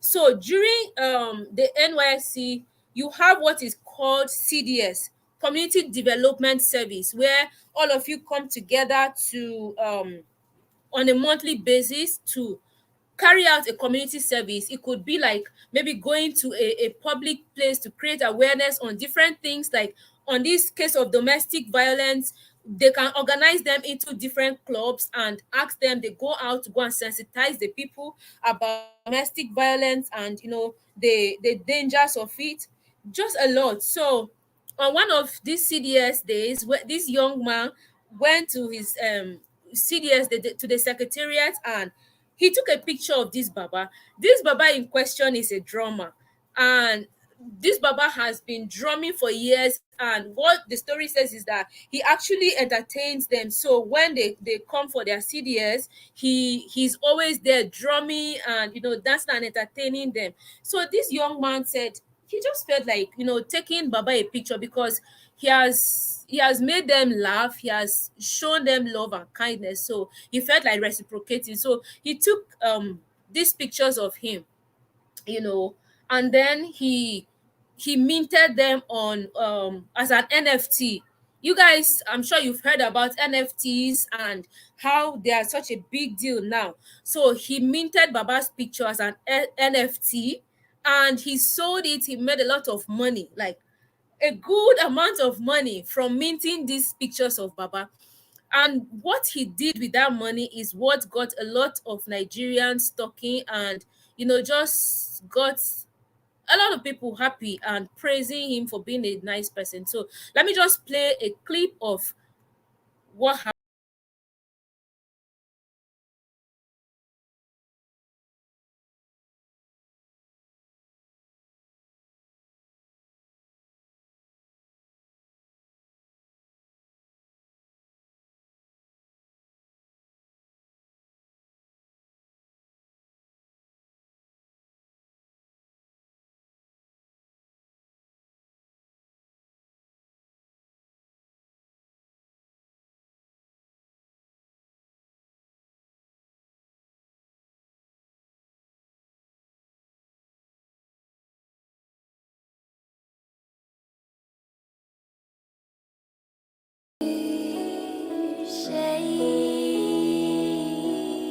When you call, I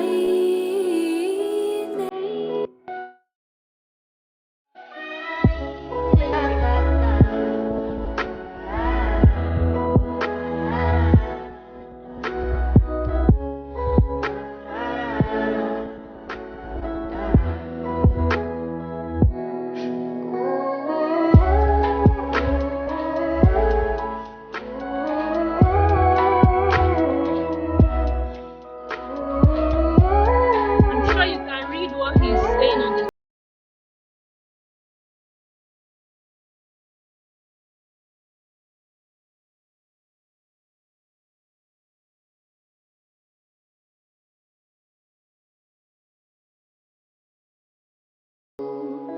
they say when you call, I may.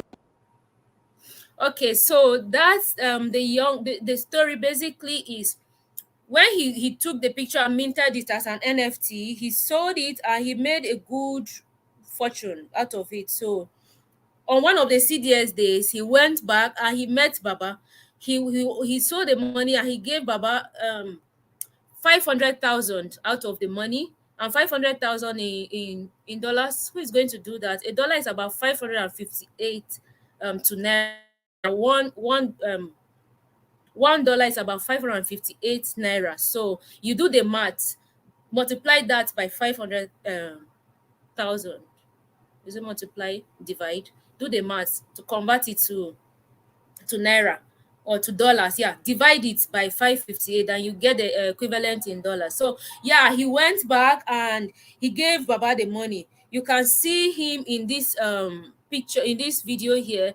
He's very happy about it. And then what he also did was he got his other NYC, his fellow corps members, to also contribute money for Baba. So he gave Baba was very happy, and he actually didn't expect it. He never expected it. What the guy said is, when he took the picture of Baba was like, is he going to show his friends? He said yes. He didn't even know what the young man was going to do with the picture, but he eventually minted it on as an NFT, and that's him giving the man the money. So this got a lot of people talking. Everybody was excited, and what he did for him is, Uni said it's around $1,000. He says around $1,000. So he took Baba to the bank to, open a bank account and deposit the money in there. That's them going to the bank to open an account for Baba. So this act of kindness was so touching, especially this week that a lot has happened in the country, rampant stories of domestic violence, abuse being, so a lot. This came like a ray of sunshine that, oh, despite the gloominess and all the sad stories, we actually have something positive coming out for us this week. So, people got talking about it, the fact that he did that. And young people, my generation, not every young person would do what this guy did. Some people would just, mint this picture, make that money and pocket it. They'll never ever ever even, remember Baba, or even think of giving him something out of it. So for this young man to have done this is actually a noble act that a lot of people hailed him for. And it tells you the kind of background that someone comes from. For someone to be this conscientious to do something as positive as this, not greedy and think about himself alone, because he could have taken all that money and gone with it, spent it, done whatever he wanted to do with it. But he didn't do that. He didn't. He remembered to come back and, give Baba something out of it. And an elderly man like this, who knows? This money would go a very long way, very, very long way, to serve Baba. Can you see what I'm doing on my screen? So it is something positive that I felt like we should talk about. We are not only going to talk about negative things happening around us. Like I told you guys, Tales by Moonlight is about all of the, big stories happening across not just Nigeria but across Africa. Let me read what he's saying. Thank you for that history lesson about Nigeria. Okay. Yeah. Yes.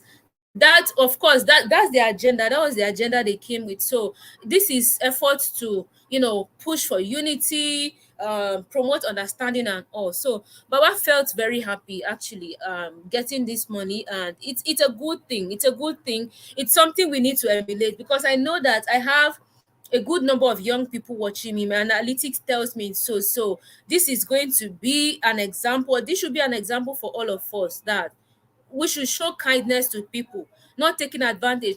And for me personally, this also resonated with me, because I'm a content creator. I go to communities, I create content. Oftentimes I get help from locals in the communities that I go to, to make videos. And also it spoke to me as well that I should be more considerate of the people I interact with when I travel or when I go to communities to make videos, because like it or not, they share their cultures, they share their community with me, they share who they are with me. So I should be more conscientious.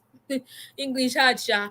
I should be more conscientious in little ways, as much as I can, to reciprocate the kindness that they show me. And this should also be for all of us, all content creators, not just, only me, but for all of us content creators and all of us as individuals generally, that when people give to us, we should remember to give back to them as well. It's this Baba has given them a lot of joy, um has made them feel loved by just the way he drums and entertains them. This is the young man in question. I was able to get his picture up. I couldn't tell this story without showing the fan.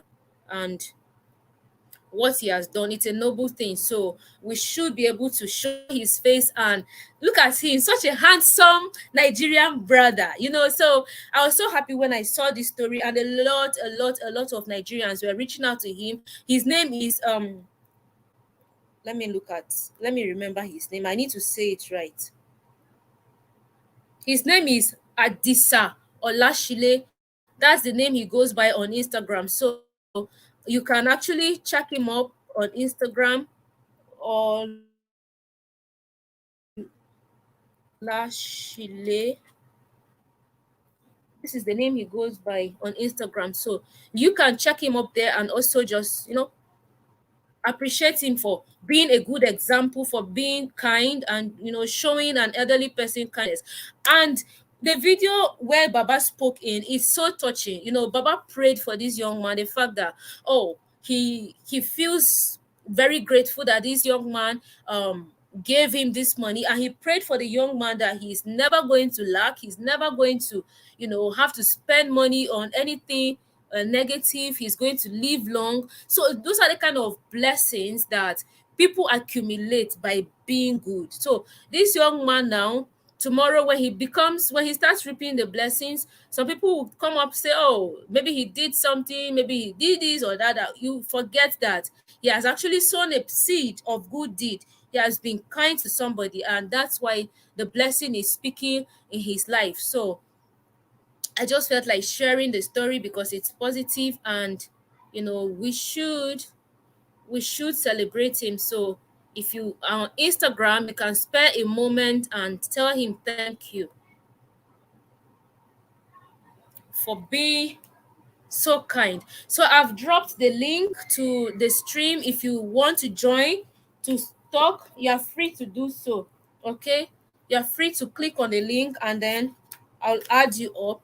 We are almost rounding up. We're always almost rounding up. There's another big story that broke this year. Excuse me, did I say this year? This week. Another big story that broke this week. To talk about this story, I remember someone said something to me once when I made a particular video that, oh, Virtue Grace, you are becoming political. And I said, of course, I have to.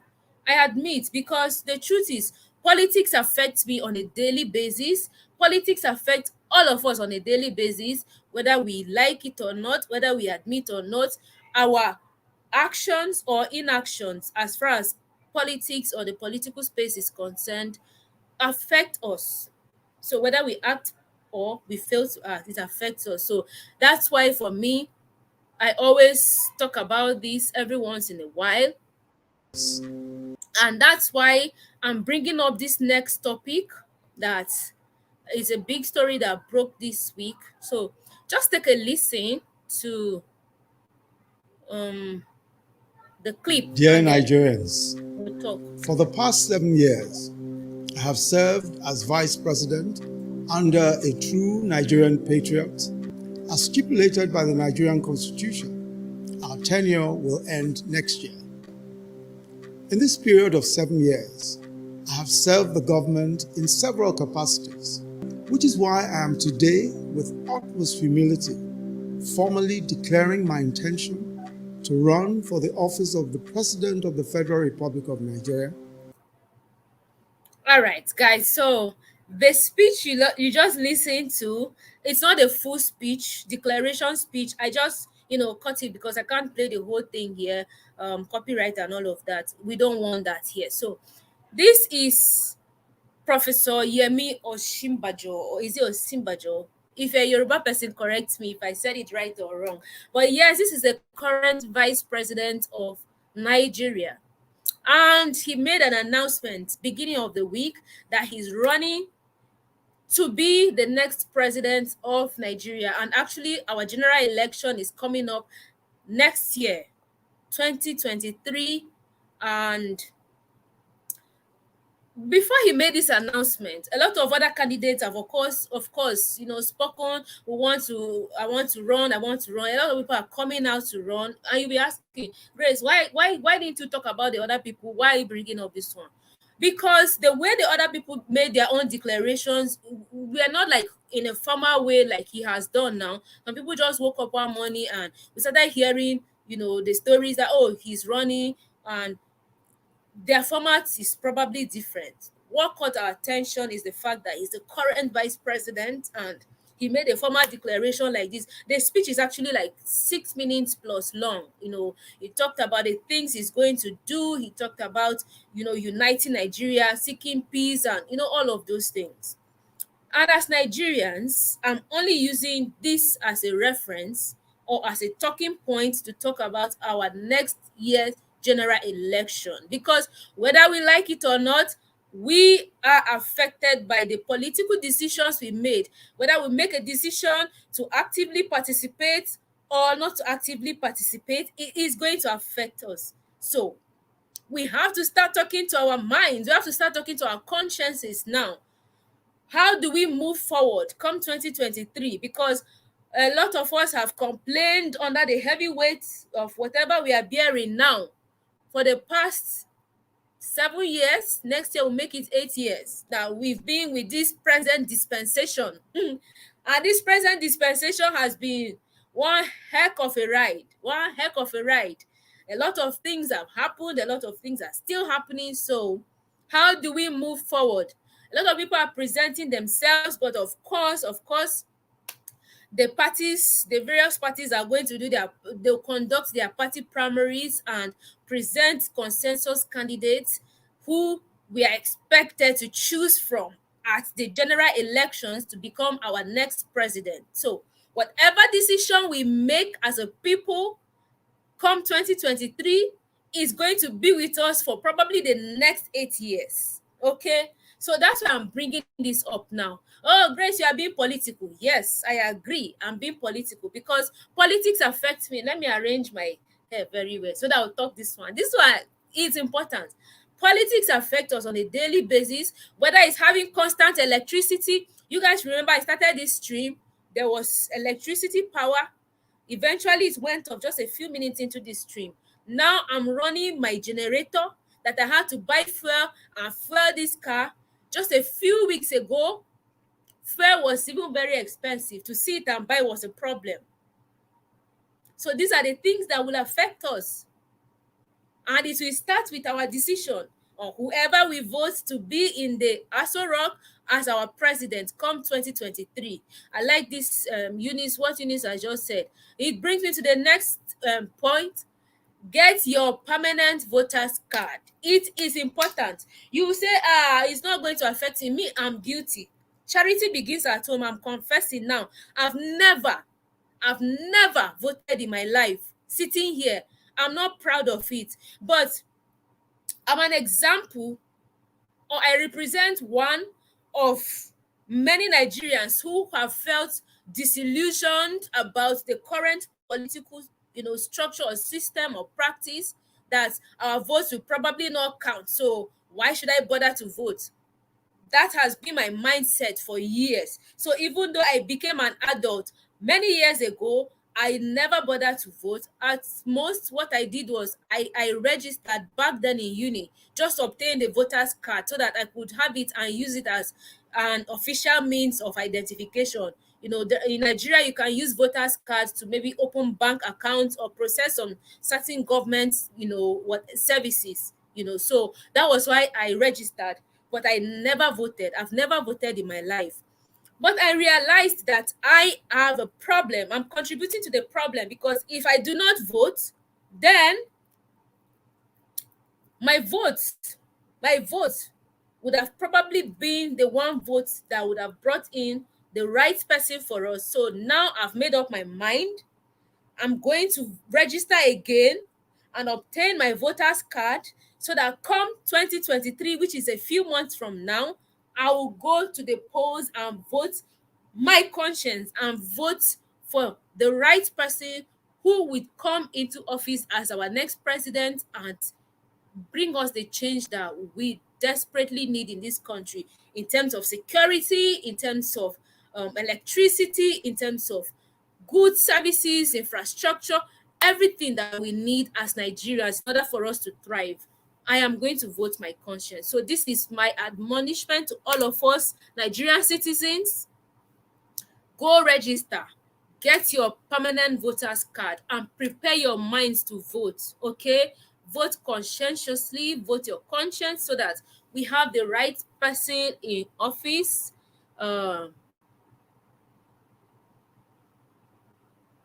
He means he was president. Okay, maybe I should read the comments. Maybe I'm missing out something. um I'm thankful. Yeah, I think Uni said is going as a follow-up to the conversation we had about NFT. Yeah. So NFTs, cryptocurrencies, they are the thing now. So I'm thankful you speak about policies in the continent, virtual. Thank you. And I agree, it is always relevant. Exactly. Thank you. Eunice, he means he was president. VP what? I beg, shut your mouth. He's the current vice president of Nigeria. He's the current vice president. I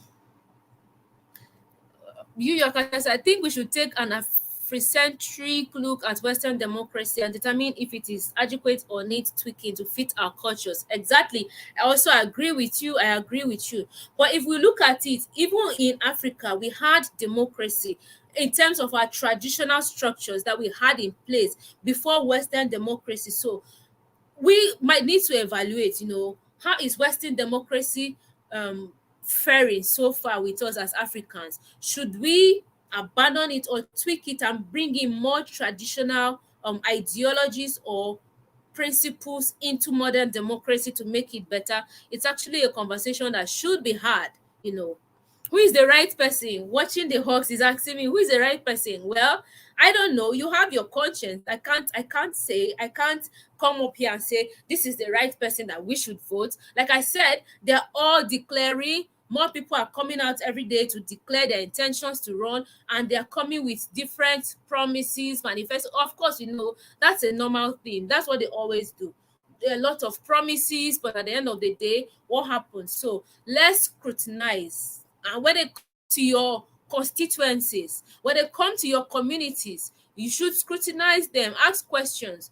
You might not have the opportunity to engage with maybe a presidential aspirant like Professor Osinbajo, but there are other political positions that people are vying for. If they eventually come to your communities, you should be able to scrutinize their manifestos, ask them questions. What are you going to do?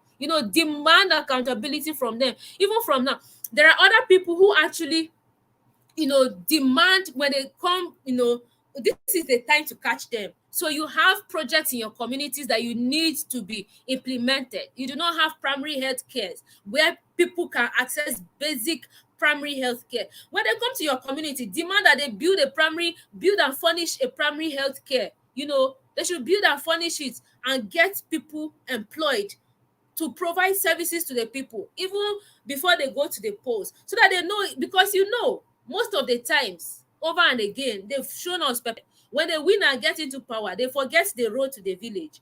They never go back until the next election cycle, where they have to go back to look for your vote. So this is the time to wise up.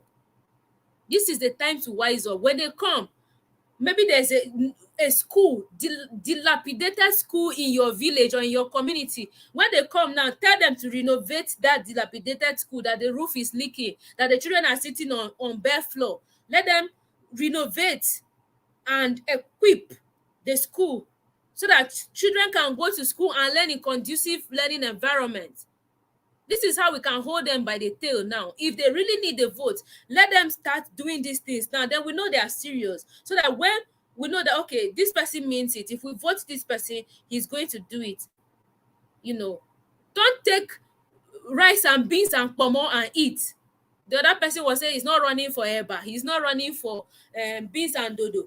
Don't collect beans and pomo, rice and beans and pomo with dodo, Eba. Rice, wrapper, ankara. Those are the things they used to give. Then you collect. Now you sabi.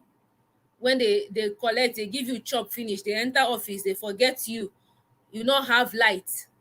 You want to do business, you go to your shop morning till night, you not see light to do business. Then you be complaining. Hold them now by the tail. Let them start doing the right thing. Um, Thank you. The choices made by the citizens affect everyone exactly more than the others. Yeah, vote honestly and vote for honesty. Vote for the one who cares. Exactly, exactly. That's how it should be. That's how it should be. I'm saying this because we are. I have Nigerians watching, and some of you have Nigerians who are friends who are not here now, but you can share this video with them so that they can see. Some people just tend to be, passive or apolitical, but no, this is not a time to sit on the fence. Me, I've made up my mind. I'm not going to sit on the fence anymore. I have to get my voters card to vote this year. My vote is definitely going to count. There's the mindset we've always had as Nigerians. Oh, my vote will not count. Even if I vote, it will. No, your vote will count.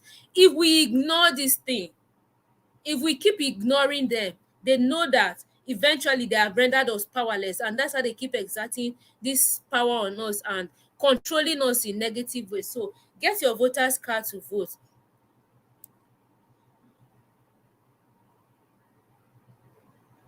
Yeah, I know. Okay, I know he's a current vice president, but I'm sure he was making the main decision because the current president is lacking. I will leave it at that.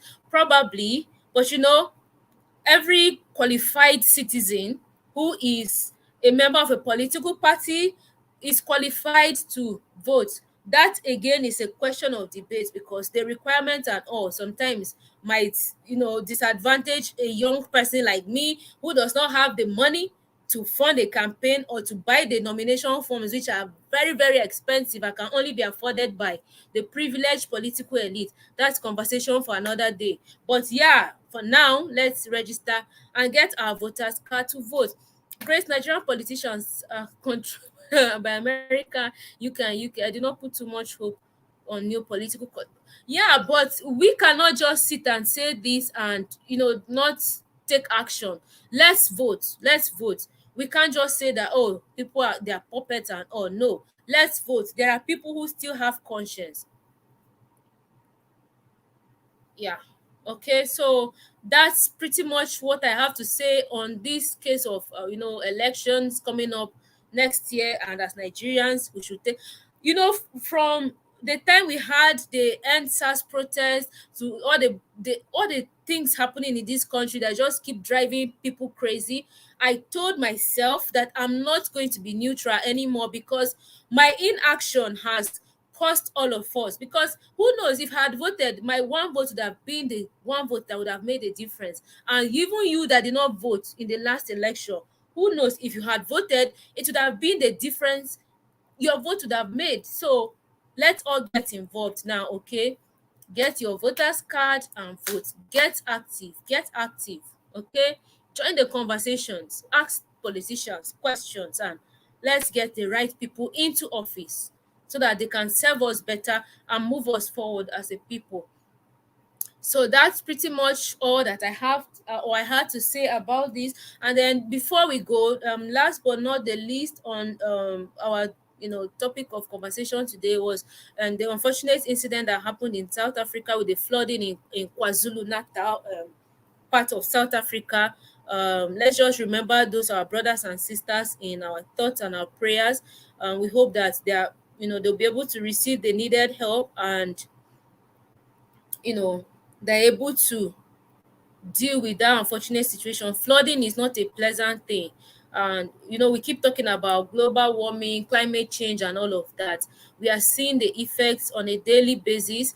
And the argument will be are Africans the ones causing global warming or climate change and all of that. It's question for another day, but it's actually happening. And you see, if in Nigeria, flood happens all the time, all over Africa, all over the world. So let's just be human, if you are humane, compassionate. Let's show compassion. If you're a South African watching and you're able to reach out to those communities and be of any help to them, by all means do so.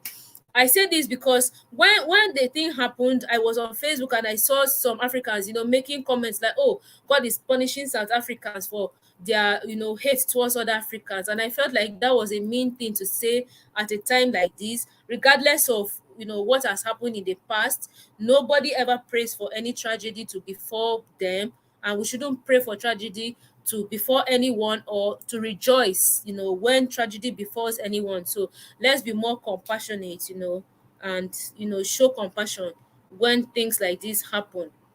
We are all on social media, so let's not polarize our social media. Let's, even on Facebook, Twitter, Instagram, everywhere, YouTube, let's always seek conversations that are peaceful, that promotes our unity as Africans, not conversations that will divide us as a people. And when we see a tragedy before other African brothers and sisters, let's be compassionate and show kindness, show compassion in any way you can. It could be just by words of mouth, encouragement. If you can't reach out physically or materially to help in such situations, it could just be as kind as saying the right words. Yeah, someone is saying here, if you sell your vote, you're guilty of ruining your country. Wake up and fix it. Yeah, very true. Don't sell your vote.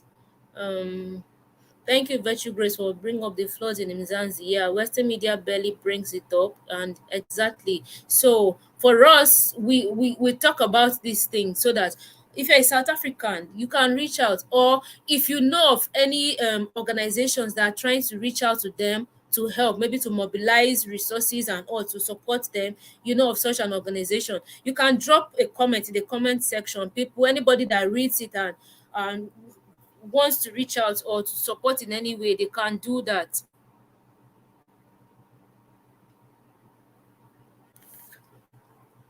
Yeah, so that's pretty much it for today.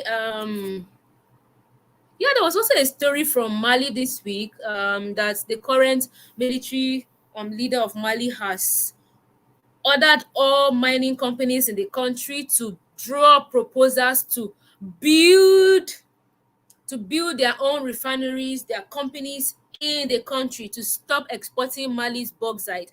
And last week we actually talked about Congo. So Congo also said it, no more exporting of our natural resources outside of Congo. You have to process them in the country. Mali has done the same thing. So it should be all over, because unemployment is on the rise across the continent, and people come here, they exploit the resources, they take them away, and oftentimes the people that are engaged in mining with them are subjected to a lot of unpleasant conditions. So it is important that we have leaders who are eventually paying attention to these aspects.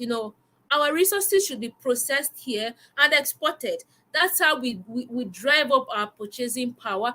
That's how we create jobs for um that's how we create jobs for our people locally. Oh, someone is correcting me, not Mali, Guinea Conakry. Yeah, Guinea Conakry. So we'd like to see more of this. And it goes back to what we are talking about, elections. We have to vote the right leaders who are conscientious, who have our interest at heart, who are not only interested in taking and putting in their pockets, but who will make decisions that will benefit all of us.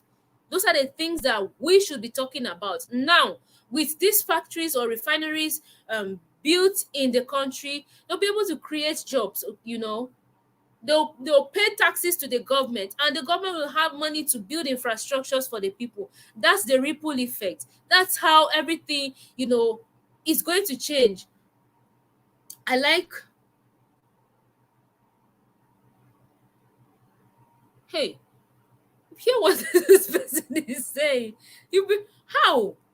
But these are stories that come up, and we have to talk about, not I'll be used to kill. How? No, when they're taking the right steps, we have to laud them. And these stories encourage us. They're talking about elections now in Nigeria, and I guess other parts of Africa will be having elections. So we should use good leaders like this as examples, as motivation and inspiration, to get other people to you know to exploit our resources and do things on the continent, especially when they are not having our interest at heart. We have to talk about it as much as possible. I agree with your point as well. We should be able to take the control and ownership of our resources are companies. Like I said last week when we talked about the story from Congo, in Nigeria, it is a law that anybody coming to invest or to start a business or a company, whatever, in the country, Nigerians have to have the majority of the stake in such a company, because you can't come here and then subject Nigerians. You can't come and subjugate. When you come, Nigerians have to have the higher stake in the business, so they don't wake up one day and say, oh, this is that. And all the businesses that have come here, they abide by that. And that's how it should be everywhere. you know yeah.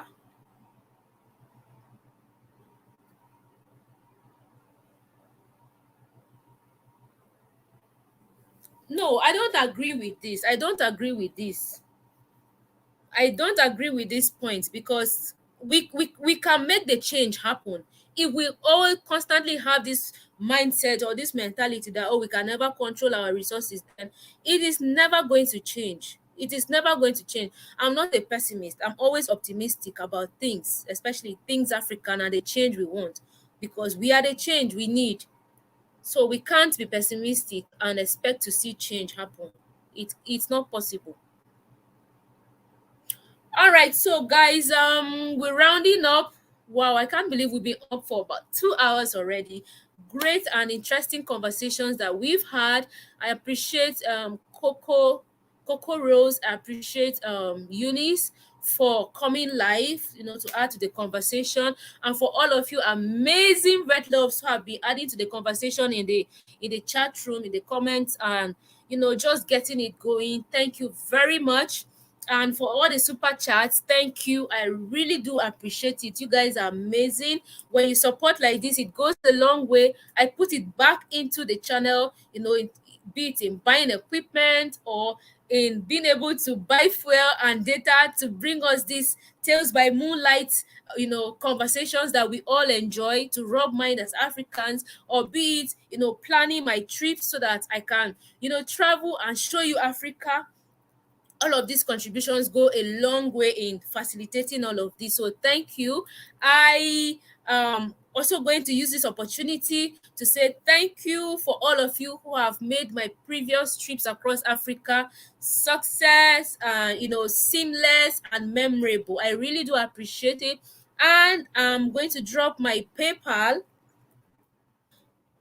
You want to support my future trips, you can do that through PayPal, virtuegraceblog@gmail.com. Yeah, that's my PayPal email. You can support through PayPal. That goes a long way in helping me to plan my trips, and when I go on trips, I'm able to bring you the amazing travel videos that you guys always enjoy. I've missed traveling. I really look forward to traveling very soon. So if you want to support my trip, you can do that through PayPal. This goes to help me, like, offset my accommodation bills, internet, local transportation, all of those things.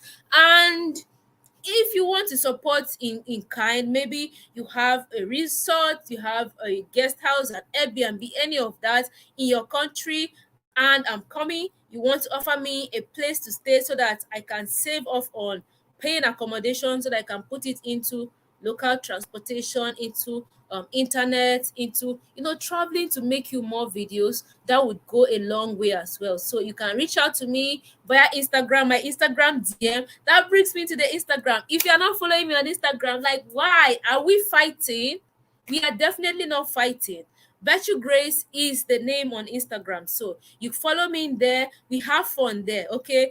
On Instagram, it's not always like this. We keep it lighthearted and have fun, because, Nigerians, we say problem no dey finish. Make we try to dey enjoy small. So on Instagram, I try to play a lot so that we can all catch fun and have fun, and feel lighthearted as well. So you can send me a DM on Instagram if you want to support my trip, you have a place to offer, so that when I come, even if you're not in the country, or you have a guide, someone who will guide me, show me around the country when I visit, I'm open to that as well, because when I visit a country, I depend on locals to take me to places so that I can interact with locals, so that I can make videos, show beautiful places, and basically just show us, Africans living our lives, just what I love. So if you want to be part of it, to support in any of this capacity, be it financial, you can do it through PayPal or Super Chat, be it in terms of, kind in kind, like offering me a place to stay, or being a guide or giving me a guide to help. You can do that, and it is very much appreciated. Or you have a business you want to promote, who else is a better person to market your business than the one and only Virtue Grace? You guys know I do that very well, right? So I'm open. You can also send me an email for, business and all. We can do that. Product, services, send me an email. I'm open to that. Okay. And on that note, I want to say thank you again. I never get tired of saying thank you, because you guys have been so amazing. So amazing. Thank you very much. I really appreciate you guys. I love you all. And I will see you guys in my next video, in the next Tales by Moonlight. But of course, this week we are keeping fingers crossed. I should be bringing you guys some videos this week, so turn on notifications, share. Let's have more people subscribe, more people watching. If you are just joining for the first time, you've not seen my videos, you can binge watch on. I have playlist of videos there. Binge watch on them, catch up. you know the videos are there for all of you. All right, guys, that's pretty much it for today's Tales by Moonlight. I've enjoyed the conversation, and we hope that next week we'll come back with more positive stories, as opposed to the heart-wrenching story that we had today. We hope that stories like that will never happen again. We never get to talk about them because they are not happening. Okay. All right. So that's it. Thank you guys very much. Good night and happy Easter to you. Yeah. Oh, Eunice. Guys, I'm so sorry. Eunice, before we go, Eunice is our sister. She also has a YouTube channel, so you can subscribe to her. She recently moved from US back to Nigeria. She has been in Nigeria, amazing person. I got to meet her one on one, like personally, when she came in, and she's an amazing person. She has been here from the beginning of the stream till now, contributing to the conversation. So check her channel out as well. That's her channel name showing on the screen. That's Eunice. The channel name is called That's Eunice. So subscribe to her channel and support her. Doreen says, "What did you do for Easter?" What did I do for Easter? Nothing. I've actually, this Easter has been a sober one for me. I've just been home reflecting, and my friend, who I call my sister, actually invited me to the house, but I wasn't able to go because I have a live stream today. I couldn't leave you guys, because if I had gone to her place, I definitely wouldn't have been able to do this live stream, because when I go there, we have a lot of catching up to do. It's been a very long time, so I had to sacrifice that to do this live stream with you guys, and I appreciate it that you guys came out and you encouraged me, you added to the conversation. So I really appreciate you guys. And yeah, Eunice says you can stay with her when you come to Abuja. Eunice, I'm sure, okay, that you are referring to me, right? Thank you for the offer. So yeah, I have a place in Abuja. When I visit Abuja, I have a place to stay. Thank you very much, Eunice. I really appreciate it. All right, guys, happy Easter to you who are celebrating. Have a good and blessed Easter. I will see you guys in the next video, in the next live stream. I am your African storyteller, Virtue Grace, signing out. Mwah.